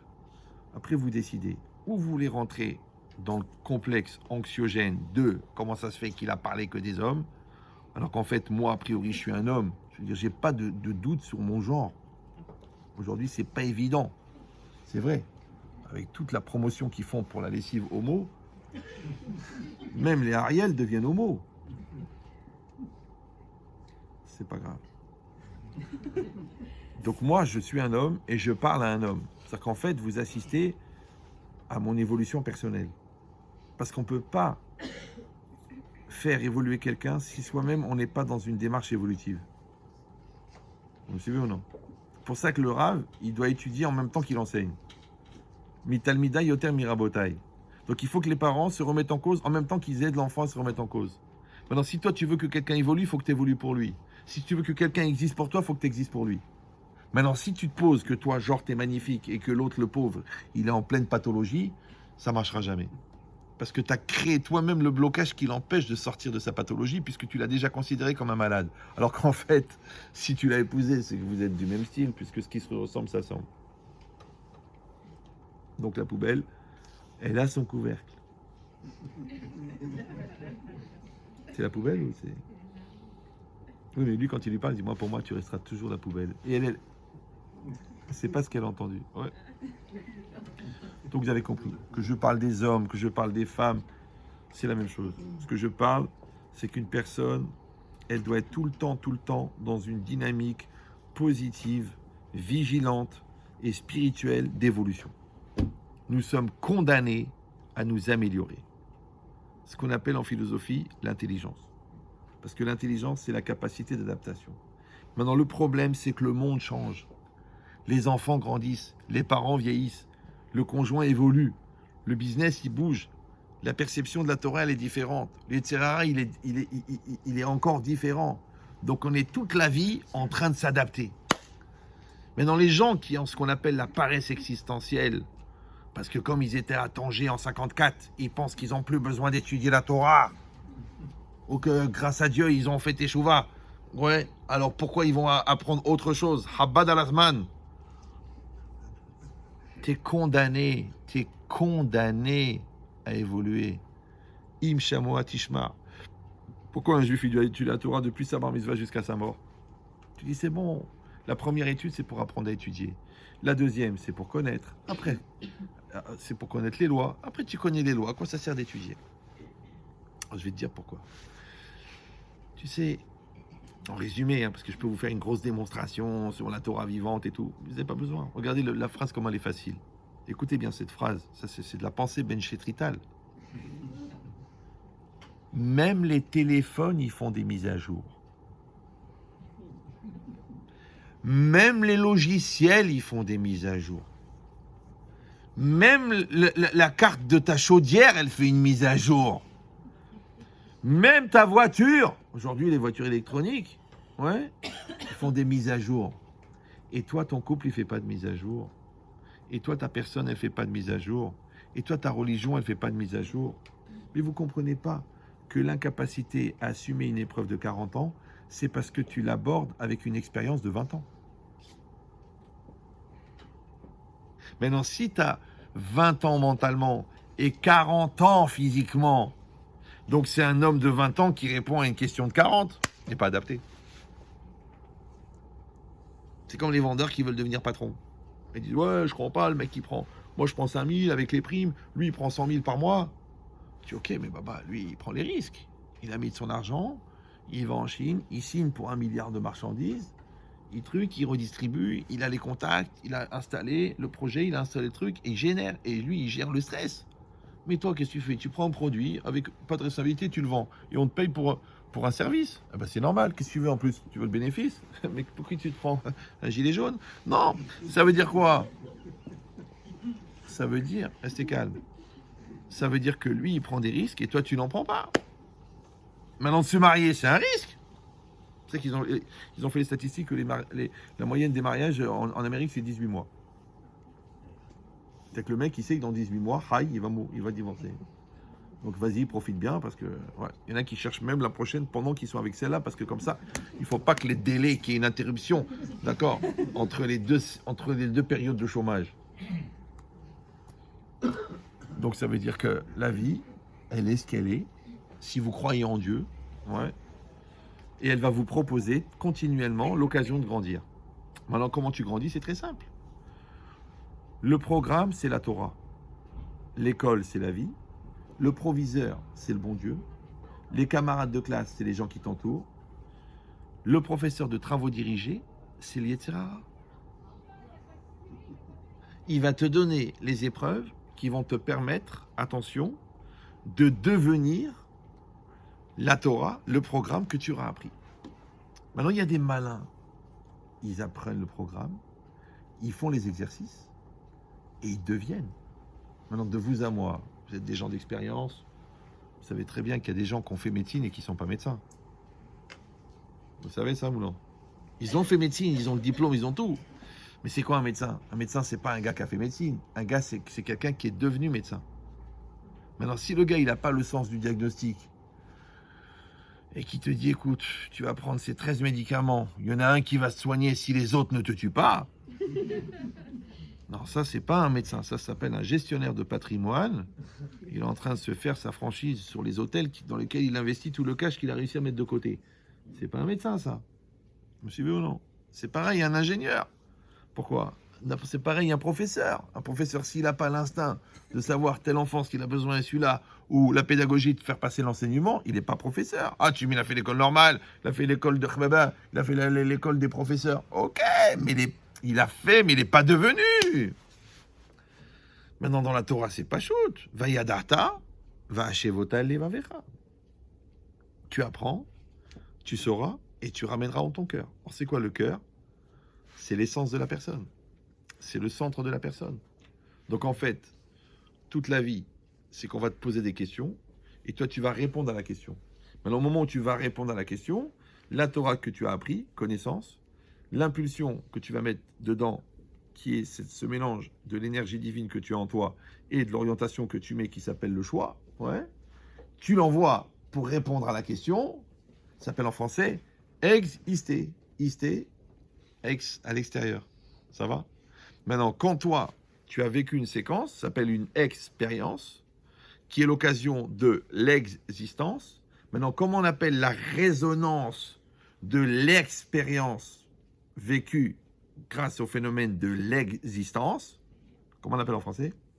C'est quoi la résonance de l'existence? Vous savez que le cerveau n'est pas une excroissance de l'estomac. Non, c'est vrai, parce qu'il y a des gens, tu crois qu'ils gèrent, mais en fait, ils digèrent. Ouais. C'est la maturité. Parce qu'ils écoutent les cours en cachette. D'accord? Vous avez compris l'idée? Donc, c'est ça l'idée. C'est qu'en fait, tu deviens mature. Or, il faut toujours développer ce que Ben Chetrit appelle le double regard. Ce que je dis que c'est moi. Avant, je disais pas que c'est moi. Les gens, ils me cherchaient partout. C'est marqué. Je dis, bah voilà, c'est marqué là. Voilà, j'ai le disque dur. Ouais, t'es pas content? C'est ce que je fais, ce que je deviens. Par exemple, tu es en train d'expliquer pour la 8e fois à ton fils qu'il ne faut pas jouer à D'Artagnan avec des aiguilles à tricoter. Parce qu'il va crever un œil à un moment. Ouais. Donc ce que tu fais, c'est de l'éducation. Mais ce que tu deviens, c'est une passion. Parce que tu as envie de le tuer. Ça fait 14 fois que tu l'expliques. Il court après son frère avec l'aiguille à tricoter. Et toi, tu as la peur et l'arma qui monte. Donc si tu ne l'as pas tué, ouais, c'est que tu as développé la patience. Même si oui ou non. Donc tu pratiques le commerce, c'est ce que tu fais, mais si tu n'embrouilles pas, tu deviens honnête. Parce que la pratique du commerce honnête rend honnête. Même si oui ou non. Et ben c'est pareil. Tu pratiques la religion, tu deviens religieux. Mais si la religion ne fait pas le tour complet, si elle ne revient pas chez toi, donc si elle ne nourrit pas ton intériorité, si elle ne construit pas ton intégrité, si elle n'établit pas une relation profonde et privilégiée et intense avec le divin, donc tu n'as pas accompli Asher Kideshanu Bemitzvota Vetzivanu Leaniar Tefilin. Mais tu avais les Tefilin, c'est dommage. Donc en fait, toute la raison pour laquelle on t'a mis un conjoint, c'est pour devenir un mari, pour devenir une femme. toutes les obligations que tu as envers le conjoint, la gentillesse, la douceur, l'amour, le chesed, l'intimité, de se dépasser, de s'oublier, de tout ça, c'est pour quoi faire? C'est pour devenir un mari, pour devenir une femme, pour devenir une épouse. Mais les gens, qu'est-ce qu'ils font? Non, ils prônent l'indépendance. Écoute, tu vis ta vie, tu as tes choix. On n'a pas la même lecture, on n'a pas la même vision, on n'a pas la même approche. De toute façon, au niveau intime, on se comprend pas du tout. Toi, tu viens pour consommer alors que je voudrais que tu investisses. Et puis, on n'a pas les mêmes besoins. Et puis, on n'écoute pas les mêmes chaînes de télé. Et puis, on peut pas mettre le compte en commun. Et puis, en plus, tu ronfles. Donc, du coup, on dort pas dans la même chambre. Après, tu dis, mais qu'est-ce qu'on fait ensemble, en fait? Puisqu'on n'a rien en commun. Vous suivez ou non? C'est l'inverse. Il faut fabriquer de la communion. Il faut fabriquer. Toi, tu accouches et moi, je crève de douleur. Moi, je gagne de l'argent, toi, tu le dépenses. Moi, je bouffe, toi, tu maigris. D'accord? C'est ça, la solidarité.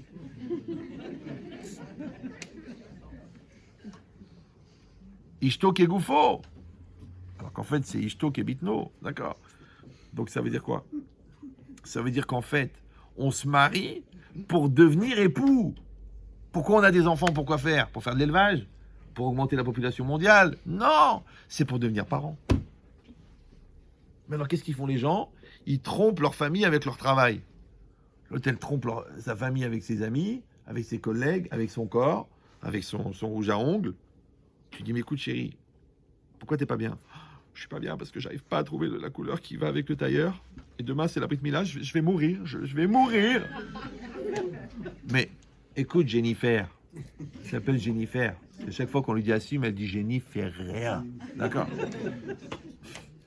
Tu dis, écoute, chérie, tu as 3 filles, dont 2 anorexiques. Tu crois pas que tu as quelque chose de plus sérieux à penser que la couleur de l'ongle qui est coordonnée avec le tailleur? Ou alors peut-être que c'est une valeur refuge qui t'évite d'avoir à assumer ce problème. Donc tu vois, on t'a donné des enfants pour que tu deviennes parent. Et on ne devient pas parent une fois par an.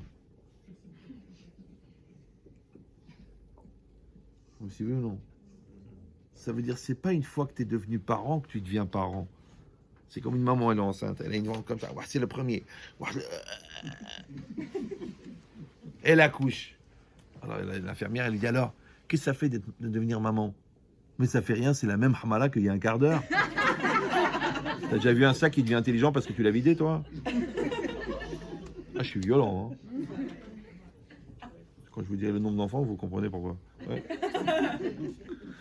Pendant 10 ans, les couches, la hnouna, les trucs, les compromis, la distance, le vomi, le reflux, la rééducation, la Mishnah, la dictée, les devoirs, range ta chambre. Dans 10 ans, tu vas devenir maman. Ça prend 10 ans. C'est pas l'accouchement qui rend maman.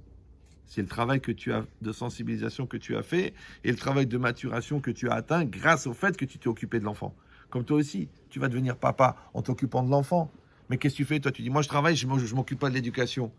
Mais après, il y a une facette de ta personnalité qui n'apparaîtra que grâce au fait que tu étais sensible à ce que ton enfant a besoin. Après, tu dis, ouais, il me parle pas, il m'intéresse pas. Après, tu vas voir ton psy. Ouais, l'enfant qui est en vous n'est pas révélé. Vous avez refusé le dialogue avec votre père sous prétexte qu'il vous a pas allaité. Ah, ils ont des théories des fois. Je me dis, mais quel orifice ils ont utilisé pour l'exprimer? C'est pas possible. Ça devient gazeux à la fin. D'accord? Donc c'est ça l'idée. Non, j'ai rien contre les psys. Hein. Enfin, qu'Hachem leur envoie une réfoua chez les mars.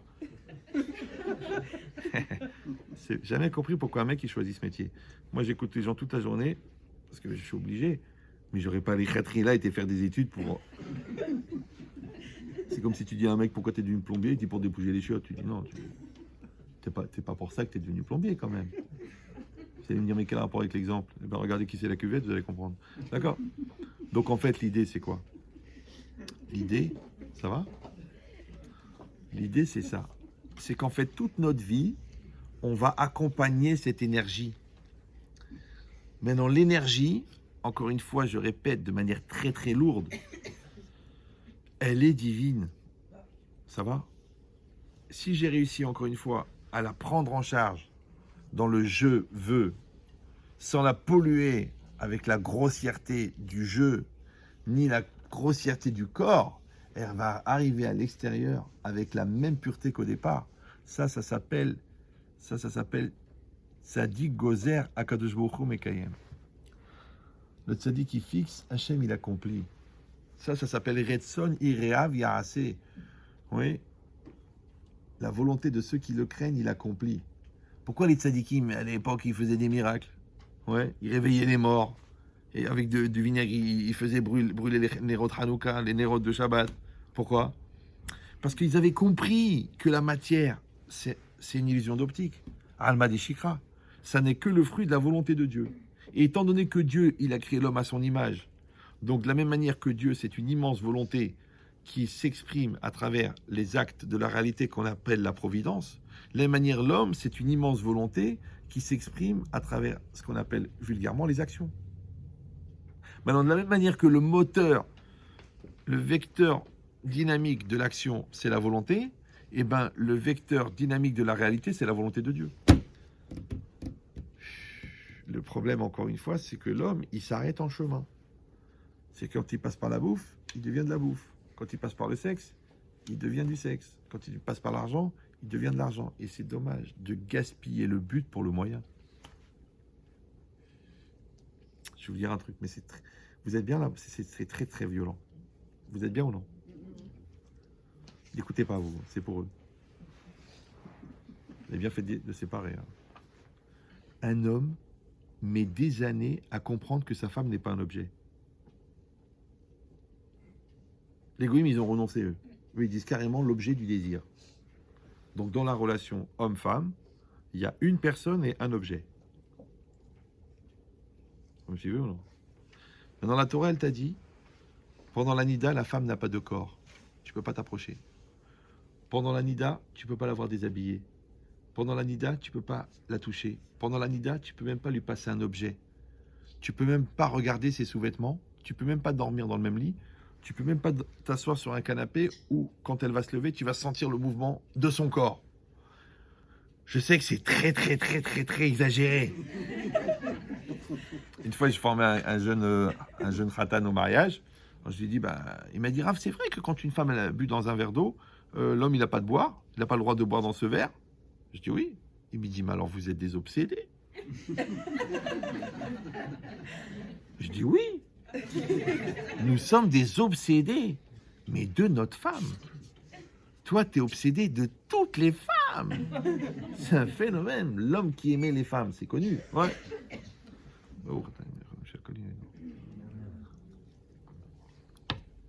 Donc, quand la Torah, elle a dit que toi, tu as une mitzvah de comportement positif, respectueux, investi, gentil et doux, même quand elle est nida, c'est-à-dire quand le rideau est baissé, que le buffet est fermé, que la cuisine est fermée, qu'il n'y a rien à manger, baba. Tu t'étouffes, tu meurs, tu crèves, il n'y a rien. Wallo. Ça veut dire que tu aimes ta femme. Mais si toi, tu es très très gentil quand elle est permise, et très laxatif, parce qu'il y a des gens qui ont une capacité à faciliter le transit, tu dis, mais il faut absolument qu'ils se lancent dans la thérapie de la constipation, ces gens-là. Même quand leur numéro il apparaît, tu as envie d'aller aux toilettes. Elle dit, pourquoi tu fais la gueule quand elle est nida? Pourquoi? Parce que tu as très très faim et que tu as perdu la porte du frigo. La clé du frigo. Donc comment elle se sent, l'autre, quand tu viens pour la dévorer? Déjà du regard. Et grâce au Rav Weinstein, on a compris tout ça. Parce que je les vois tous excités. Ouais, c'est honteux, c'est pas normal, chacun veut dénoncer. Attends, à l'époque, c'était une mitzvah. Tout le monde savait que la seule manière d'être debout aux Oscars, c'est d'être allongé avant. C'était comme ça. C'était connu. Même, je me rappelle à l'époque, quand j'étais jeune, dans les émissions, ils en parlaient. C'est normal. Maintenant, ils sont devenus que c'est dégueulasse. N'arrête pas le goy de se contredire lui-même avec ses embrouilles. Comme s'il découvre qu'un homme politique, il a pris de l'argent. Mais pourquoi il est rentré en politique? Mais t'es brêle ou quoi, toi? Il est rentré pour les enveloppes. Tu crois pourquoi? Pour la gloire du pays. Maintenant, s'il est vraiment compétent, laisse-le prendre des enveloppes. C'est pas grave. Il t'a sauvé le pays, de laisse-lui prendre 20 millions d'euros. Tu dis, ah non, c'est pas légal. Mais s'il n'est pas compétent et qu'ils sont venus à 2, imagine. Parce qu'un compétent, ça va, mais 2. À quoi ça te sert que le gars, il prend pas d'enveloppe puisqu'il est nul? Ça, c'est la contradiction de la société. Elle est débile. Ouais. C'est comme le gouvernement quand il se met à parler de la pollution, c'est que c'est trop tard. Mais ça fait 100 ans qu'ils savent que c'est dangereux. Mais genre maintenant, les métaux lourds, on arrête les voitures. C'est un PAC, c'est un piège à... C'est tout. Maintenant, toi, tu peux rentrer dans le baratin de la lourdeur sociétale ou non. C'est exactement pareil. Si toi, tu t'es marié avec une femme, donc tu dois garder en tête que c'est une personne, c'est pas un corps. Mais la femme a un défaut majeur, c'est qu'elle est belle. C'est rare que le mec il a épousé une mochetée pour la capara. Il a dit comme ça, je vais aller au Gan Eden, voir le furoncle vivant. Ah, c'est marrant, quand elle sourit, il y a du pu qui sort. C'est un modèle rare. Hein, donc le gars, il l'a épousée parce qu'elle est belle. Le problème, c'est parce qu'elle est belle, il la regarde comme un objet. Donc la Torah, elle a dit pendant 15 jours, il n'y a pas de beauté. Il n'y a pas de physique, il n'y a rien. Il reste une personne. Maintenant, tu vas être gentil avec la personne ou tu vas faire la gueule? Ça s'appelle Hesed Shelemet. Vous suivez ou non? Maintenant, si tu es capable d'être gentil malgré qu'il n'y a rien à manger, ça prouve que l'autre, c'est une personne. Mais si toi, tu n'es gentil que quand il y a quelque chose à manger... Une fois, j'ai fait un cours sur la pudeur. Il y a une femme, elle est venue, elle m'a dit, Raman Chétri, je suis pas du tout d'accord avec vous, parce que moi, je suis une femme libérée, j'ai rien à cacher. Je dis, mais non, madame, vous avez rien à montrer. Elle m'a dit, j'ai pas compris. Une vache, c'est que de la viande. T'as déjà vu une vache pudique, toi? Pourtant, elle est toute nue. Jamais, t'as vu la vache qui fait comme ça, qui cache les mamelles? Rien. Elle est à l'aise. Pourquoi? Parce qu'il n'y a rien dedans, c'est de la viande. Donc la vache, comme elle ne peut pas exister, parce que exister, c'est être à l'extérieur. Mais pour qu'elle existe, il faudrait qu'il y ait un potentiel. Donc comme il n'y a rien dedans, c'est que de la viande, donc elle n'a pas de pudeur. Alors elle me dit quoi? Vous me traitez de vache? Je dis non. Mais la vérité, la première fois que votre mari vous a croisé dans la rue, qu'est-ce qu'il a dit à tous ses copains? Oh la vache! En plus, Mina Chamaïm, vous appelez Marguerite. Et tout le monde sait que le bonheur est dans le pré. Il ne restait plus qu'à construire la petite maison dans la prairie. Voilà. Vous avez compris ce que c'est maintenant, les réflexes pavloviens. Tout ce que vous avez avalé comme lourdeur à la télé. Mais cette logique-là, que toi, tu vas lutter contre l'image que ta femme est un objet. Ou non, si j'y arrive pas. Alors le problème avec ce genre de projet divin, c'est que ça marche pas à moitié. Vous savez, les goïms, ils ont un gros problème, ça s'appelle la routine. Ils vont voir des sexologues, ils vont voir des spécialistes de la fantaisie. Il y a même des sexologues qui proposent d'aider la femme à améliorer son... Bon, c'est pas grave. Ouais. Mais en vérité, c'est quoi? Mais il y a une seule solution. La seule solution, c'est de regarder la partie évolutive de l'autre. C'est sa personne. Mais la partie corporelle n'évolue pas. Et combien d'années tu peux manger la même pizza? Maintenant, si tu regardes la personne, chaque nida, elle est différente, la personne. Si tu regardes le corps, chaque nida, c'est le même. Alors, la Gemara, elle dit que quand la femme, elle revient du mikvé, c'est comme la kala qui sort de la choupa.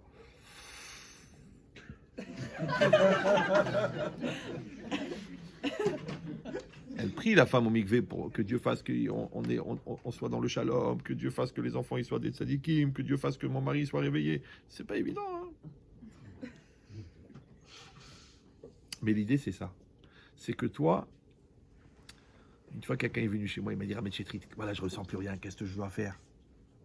Je dis, tu ressens plus rien? Mais de quoi tu parles? Il m'a dit, mais de ma femme. Ta femme? Mais ta femme, tu la connais même pas. Je vais t'expliquer qui c'est ta femme. Elle est sensible, elle est investie, elle est douce, elle a donné son corps, elle a donné sa vie, elle a donné sa beauté, elle a donné ses années, elle a donné ses nerfs. Tu as vu tout ça? Ah, je parlais pas de cette partie-là. C'est ça ton problème. C'est que tu es un sale chien.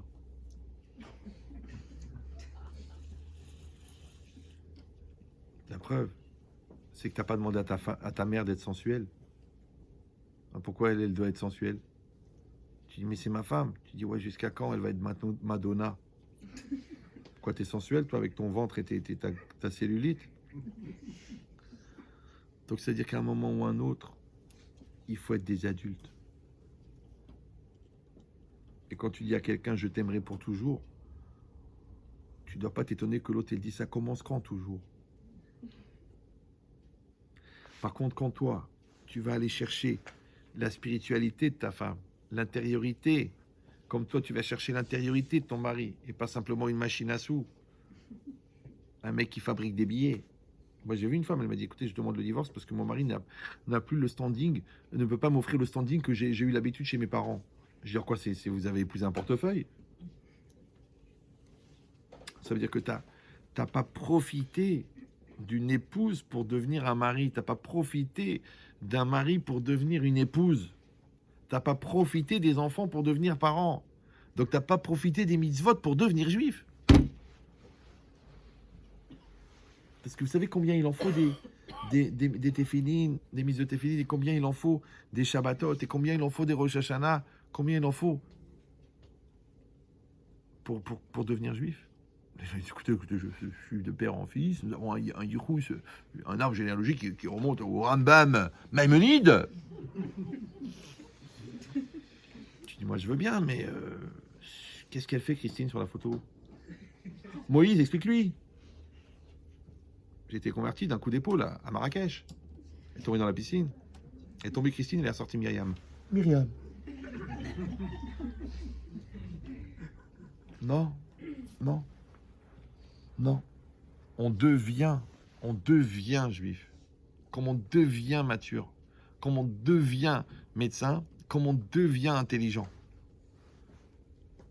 Alors il y a des données à la naissance. Mais après, c'est qu'est-ce que tu vas faire avec? Ben, si vous réfléchissez bien, et vous croyez en Dieu, non? Oui, non? On est entre nous, vous pouvez être sincère. C'est quoi la croyance? La croyance, c'est pas simplement de manger cachère et de mettre les tefilines et de faire Shabbat. Ça, c'est évident, puisque tu es juif. En dessous de ça, il faut envisager la conversion. C'est vrai, quand un juif, il fait pas Shabbat, ouais. Comment il peut dire je suis juif? Tu dis, mais écoutez, ça n'a rien à voir. Écoutez, je donne au KKL. Ben, c'est bien, comme ça, si tu veux te faire prendre, tu auras un arbre. D'accord? Je vais tous les ans à Natania. Tu dis, mais Kol HaKavod, bravo pour toi. J'aide le Copernic, grâce à moi. Il y a des mariages mixtes qui sont entretenus. Si tu es juif, c'est parce que tu accomplis les mitzvot. C'est la seule définition du juif. Maintenant, chacun, il a voulu. L'autre, il a dit, si tu aimes Woody Allen, et si tu aimes le théâtre yiddish. Et l'autre, il a dit, si tu aimes le complet poisson, si tu peux pas vivre un Shabbat sans damhout. Non, ça, c'est des autres définitions. Ça s'appelle des substituts de judaïsme, comme il y a des substituts de crevettes. Mais la seule définition du juif qu'on a, c'est la Torah. C'est la seule. Vas-y, essaye de trouver autre chose. Oui, mais la culture, le patrimoine, le vécu, l'ambiance. Il y en a un, il a voulu que je parte en Afrique noire pour expliquer à des chrétiens l'importance d'aller visiter Israël. Parce que son business, c'était de faire des voyages en Israël pour des chrétiens. Je dis, écoute, tu me vois, moi, partir en Afrique noire, en Côte d'Ivoire, parler devant 2 ou 3 000 gens, des nias, les pauvres, qui vont donner la moitié de leur salaire annuel pour aller voir la Terre Sainte. Je dis, mais moi, je leur offre la vidéo, moi. Je leur donne même le lien sur YouTube pour qu'ils regardent la Terre Sainte, qu'ils n'ont pas besoin d'aller. Et tu veux que je sois l'escroc de ton business? Sous prétexte qu'avec le tampon du rabbin, des bois. Non, Rabotaï, c'est pas shoot. La Torah, elle donne le moyen de rendre spirituelle la matière. Aujourd'hui, grâce à Dieu, on a réussi à fabriquer une spiritualité matérielle. Vous me suivez? Ouh là là! Donc, la Emouna, c'est pas de faire les mitzvot, ça c'est évident. Sinon, je te dis, ou fais tchouva ou convertis-toi. Moi, j'ai vu des goïms, hein, en 2 ans, ils te traduisent le chumash, ils te font le Mishnah Berurah. Et le juif, 48 ans, tu lui dis qu'est-ce que c'est Ashrei, il croit que c'est une sauce. Odou, il croit que c'est une partie de l'Inde. Ou de la dinde. Donc ça veut dire qu'il faut, c'est pas juste d'accomplir les mitzvot, ça c'est évident. La Emouna, c'est d'accepter que la réalité qui est en face de moi, elle est adaptée à moi. Maintenant, Dieu, il ne s'est pas trompé. Même Albert Einstein, dont on n'a pas retrouvé les téphilines, il a dit, Dieu ne joue pas au dé. Donc ça veut dire que ton corps, il est adapté à toi. Ton conjoint, il est adapté à toi. Tes enfants, ils sont adaptés à toi. Tes amis, ils sont adaptés à toi. Tes ennemis, ils sont adaptés à toi. Maintenant, pourquoi tu es tombé sur tel professeur qui, justement, l'année d'après, a été muté? Pourquoi est-ce que toi, tu été renvoyé de cette école et tu t'es retrouvé dans une autre qui était complètement pourrie, mais avec un professeur extraordinaire? Tout ça, c'est la providence. Maintenant, la réalité, en fait, compte, c'est le visage de Dieu habillé par la nature. Maintenant, quand toi, tu as la Emouna, c'est que tu arrives à voir Dieu au-delà de ce que tes sens perçoivent. Quand tu n'as pas la Emouna, eh ben, tu dis, bah, je suis pas bien, je suis perdu, vas-y, redonne-moi un Xanax, je sais plus où j'en suis, heureusement qu'il y a l'Exomil.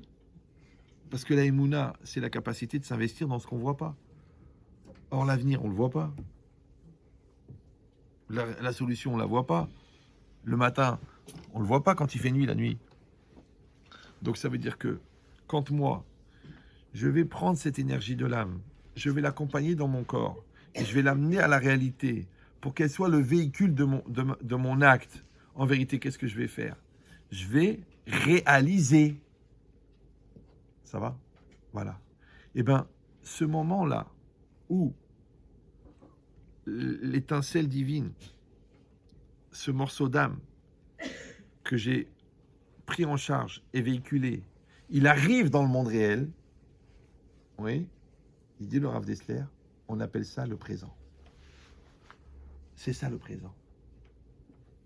Parce que vous savez, à l'époque où je faisais beaucoup de philo, à 17-18 ans, j'ai réfléchi sur le temps. C'est très intéressant le temps. Confirmation par texto. Ouais. Les gens, ils m'ont dit, c'est quoi la vitesse de la lumière? Je dis, regarde ma vitesse de réactivité, tu vas comprendre. Donc, c'est quoi l'idée? C'est quoi le temps? D'abord, est-ce que le temps existe ou est-ce que c'est une vue de l'esprit? Est-ce que c'est juste la résonance psychiatrique de la peur de mourir? Est-ce que la notion de limite, elle a été créée simplement parce qu'on sait qu'on va quitter ce monde? Maintenant, est-ce que le temps, il a de valeur que par rapport à ce que tu en fais? Ou alors le temps, il a une valeur en soi? Zman, ça veut dire quoi Zman? Le temps. Et Mezouman, prêt pour, adapté à. D'accord? Donc en fait, chaque temps, c'est comme une boîte qui est prête, Mezoumenet, les machata sam betocho. C'est pour ce que tu vas mettre dedans. Donc est-ce que le temps, il a une valeur en soi? Ou est-ce que le temps, il a une valeur que par rapport à ce que tu en fais? Après, le temps, il est relatif. Le temps des jeunes, il n'est pas comme le temps des vieux. Le temps des patrons n'est pas comme le temps des employés. Le temps des motivés n'est pas comme le temps des non-motivés. Ça s'appelle la relativité. Vous me suivez ou non? Pourquoi toi, tu arrives à faire en 2 secondes ce que l'autre, il met 3 semaines? Parce que tu as un projet, tu as de l'ambition. Alors que l'autre qui n'a pas de projet, qu'est-ce qu'il fait? Il fait durer le temps. Il y en a même, ils l'ont tellement fait durer qu'ils l'ont même tué. D'ailleurs, on dit, mais qu'est-ce que ça fait cet après-midi? Oh, on a tué le temps. Mais tue ta mère! Tu tues le temps, la seule chose que tu ne peux pas récupérer. Or, on vient au monde avec un certain nombre de jours à vivre, un certain nombre de souffles à respirer, un certain nombre d'opportunités. Alors, je vous le dis, ça s'appelle en français le présent. Or, n'oubliez pas qu'en hébreu, le présent, c'est Ové. Et Ové, c'est aussi la racine du verbe être. Liot. Donc, être et présent, c'est la même chose. Donc, pour vous résumer, parce qu'on pourrait partir dans un délire philosophique sur la définition du temps, je vous donne un principe. Si le présent et le verbe être, c'est la même chose, c'est parce qu'en fin de compte, le présent, c'est d'être. C'est pour ça qu'en français, quelqu'un qui est, on dit qu'il répond présent. Donc présent maintenant, c'est un état, tu es présent. Présent, c'est une temporalité. Et en vérité, on sait qu'il n'y a que le présent qui existe. Parce que le passé, c'est quoi? C'est un présent passé. Et c'est quoi le futur? C'est un présent à venir. Donc l'avenir, c'est du présent. Le présent, c'est du présent. Le passé, c'est du présent. Si vous allez me dire, mais excusez-moi, mais le présent, le passé, c'est pas du présent puisqu'il est passé. Alors tu peux me dire comment ça se fait que 17 ans après les faits, tu te retrouves dans l'ascenseur avec la même personne, avec la même peur, la même angoisse, les mêmes sueurs et la même envie de faire pipi sur toi? Je comprends pas, je croyais que le temps était passé. Ça veut dire qu'au niveau du corps, au niveau de la matière, le temps passe. Mais au niveau de l'âme, le temps ne passe pas. Au niveau du psychique, le temps ne passe pas. Le monde extérieur, il est analogique. Mais le monde intérieur, il est numérique, Baba. Les fichiers, ils s'usent pas. Les fichiers, ils jaunissent pas. Les fichiers, ils se dilabitent pas. Ils restent. Même quand tu les as enlevés de l'ordinateur, ils sont encore dans la carte mère. Ils sont encore dans la mémoire. Ouais. Donc ça veut dire quoi? C'est-à-dire qu'en vérité, le passé, il est encore présent. Ça va? Or, si le temps, c'est un présent continu, donc de la même manière que le passé, il est encore présent, qui dit que le futur n'est pas déjà présent? Ils disent non. Ah, là, ça va plus. Là, Ben Chetrit, il faut arrêter de délirer. Hein. Parce que, ok, le passé, il dure jusqu'à maintenant, donc c'est normal que le passé soit encore présent. Mais le futur, il n'est pas encore là, comment il peut être déjà présent? Vous entendez la question ou non? Alors, quand j'avais 17 ans, j'étais en terminale. Ah non, j'étais en première. Je vous donne une anecdote, vous allez tout comprendre. Je termine avec ça parce que là, je vois qu'il y en a qui prient pour que je m'étouffe. J'exagère, mais si peu. Non, là, ça fait 1h45. Là, vous devez être à un niveau de saturation. Vous dites pourvu qu'ils se taisent parce que. Alors, je vous donne le secret. N'essayez pas de retenir. Premièrement, il y en a trop. Deuxièmement, c'est mauvais pour la concurrence. Mais si Dieu veut, ce soir, là, il est sur Facebook, là. D'ailleurs, vous êtes 335 à le suivre. Et demain, si Dieu veut, il sera sur YouTube. Donc, si vous êtes des gens intelligents, eh ben, vous le réécouterez en prenant des notes. Vous le découperez en 12 séquences et vous en appliquerez une par mois pour que dans un an, vous m'appeliez pour me dire « J'ai compris ». J'exagère, en fait, c'est 2 ans. Donc, ça veut dire quoi? Ça veut dire que je ne me rappelle plus de quoi je parlais. Ah oui, donc j'étais en terminale, en première, et le prof qui était prof de français, prof de philo, il me dit « Ben Chetrit, le passage en terminale est compromis ». Je dis « Qui vous l'a promis ?» Bon, il ne m'a jamais répondu, parce qu'en fait, j'étais pas scolaire. J'étais pas scolaire du tout. C'est-à-dire que quand le prof de français il expliquait un texte, au lieu de noter le commentaire, moi je regardais comment il analysait le texte. Parce que mon projet, c'était pas passer de bac de français, c'était d'être prof de français à la fin de la première. Donc quand j'ai vu qu'il y avait 8 ou 9 filtres, et que je pouvais prendre n'importe quel test que j'avais jamais lu, et l'expliquer, et que le mec en bac blanc, il avait 14 ou 15 ou 16, j'ai compris qu'en fin de compte, ça y est, j'ai pris le statut de prof au lieu de statut d'élève. Et c'est une démarche. En maths, quand il donnait 4 exercices, j'en faisais 50. Je dis, mais c'est pas la peine. Je dis, mais comme je sais très très fort en philosophie, donc je sais que mon hémisphère mathématique, il est atrophié. Donc je vais le développer juste pour être quelqu'un d'équilibré. Qui c'est qui pense à faire ça à 16 ans? Bon, en tout cas. Donc quand le prof, il me dit, le passage est compromis, je lui dis, pourquoi? Il m'a dit, tu devrais t'angoisser pour l'année prochaine. Je dis, c'est impossible. Il m'a dit, ah bon, pourquoi? Il s'est pris au jeu, le mec. Parce que les gens, ils croient que celui qui a la réponse, c'est qu'il a trouvé la solution. Mais en vérité, c'est celui qui pose la question qui t'oblige à aller dans une réponse. Donc en fait, c'est celui qui pose la question qui crée la dépendance, c'est pas l'autre. Et l'autre, il est tout content d'avoir répondu, alors que c'est toi qui as incité la réponse en posant la question. Donc moi, je lui ai dit, mais je peux pas m'angoisser pour l'année prochaine. Il m'a dit, pourquoi? Je dis, parce que moi, en vérité, mon petit frère, moi je suis en première, mon frère il est en troisième. Donc quand on lui donne un problème, genre le train de Dijon il est parti à 14h17 et le train de Lyon il est parti à 14h et qu'il faut calculer là. Moi je rigole parce que nous on fait des logarithmes du 2e degré. Quand on lui demande une rédaction pour raconter ses vacances, alors que moi on me donne une dissertation sur l'existentialisme, je rigole. Pourquoi? Parce que comme j'ai déjà passé ce stress là de sa classe de 3e, donc pour moi je peux pas m'angoisser.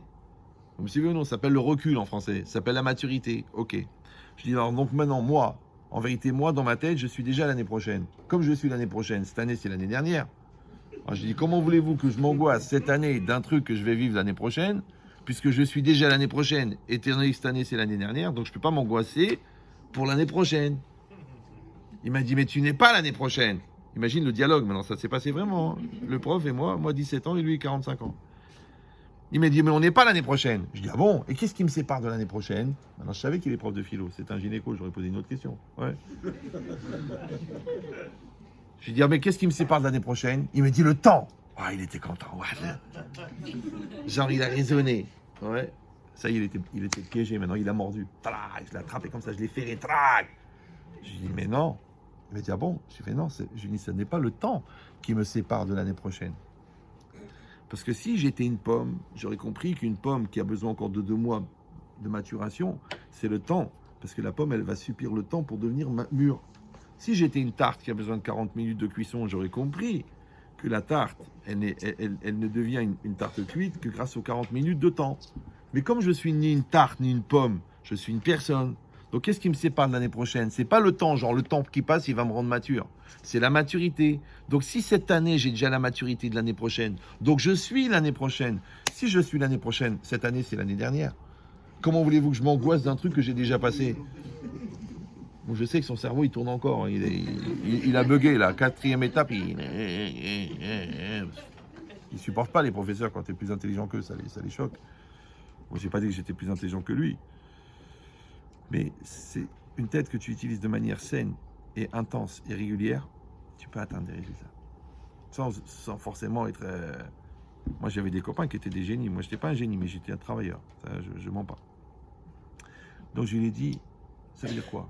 C'est qu'un enfant qui a 14 ans au ghetto de Varsovie en 41, et que ses parents ont été déportés, et qu'on lui a confié sa sœur, et que tous les jours, il doit sortir du ghetto, trouver à manger, éviter la milice, éviter la Gestapo, éviter la truc, et ramener à bouffer tous les jours. Ce gosse-là, il n'a pas 14 ans, il a 35 ans, puisque pour lui, c'est une question de vie ou de mort.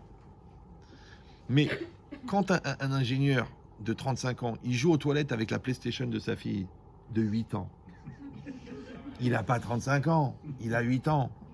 Donc vous avez compris qu'en fin de compte, le rapport avec la réalité, ça s'appelle la maturité en français. Maintenant, quand je suis mature, je suis présent. D'ailleurs, je réponds présent.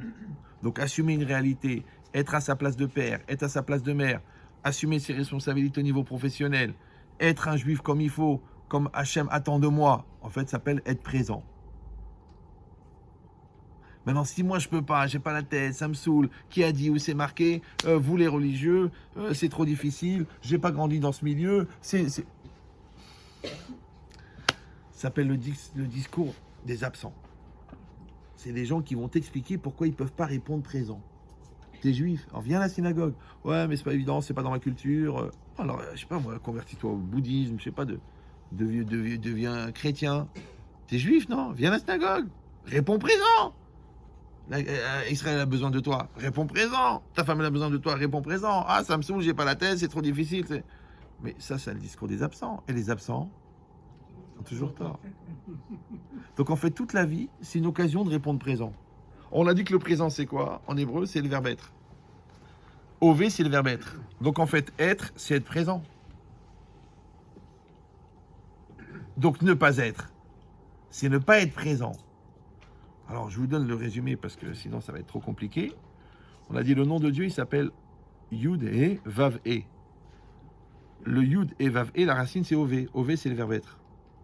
Donc avec un Yud devant, c'est une déclinaison qui veut dire il fait être.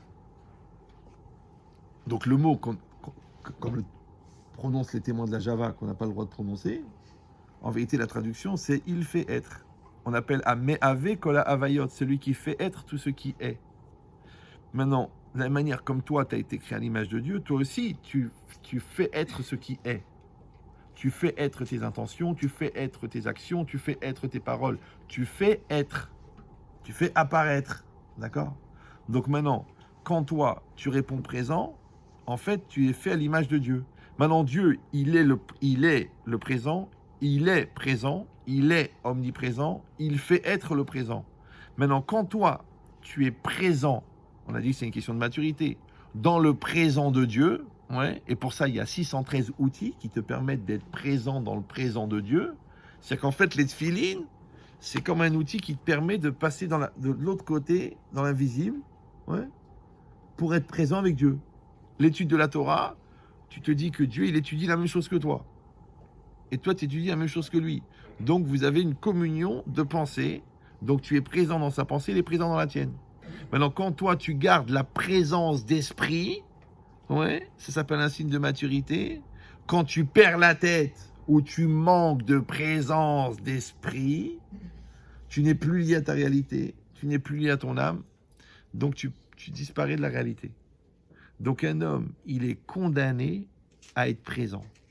Alors pour vous résumer tout ça, le mot présent, il a 3 sens. Il veut dire présent, temporalité, présent, état de présent, tu es présent, tu réponds présent, et présent le cadeau. C'est un présent. Alors je vous donne le secret. Celui qui s'investit dans le présent pour répondre présent au présent, c'est parce qu'il a compris que chaque présent est un présent. Voilà. Chazak Baruch. Merci de votre attention. Alors je m'excuse si j'ai un peu exagéré.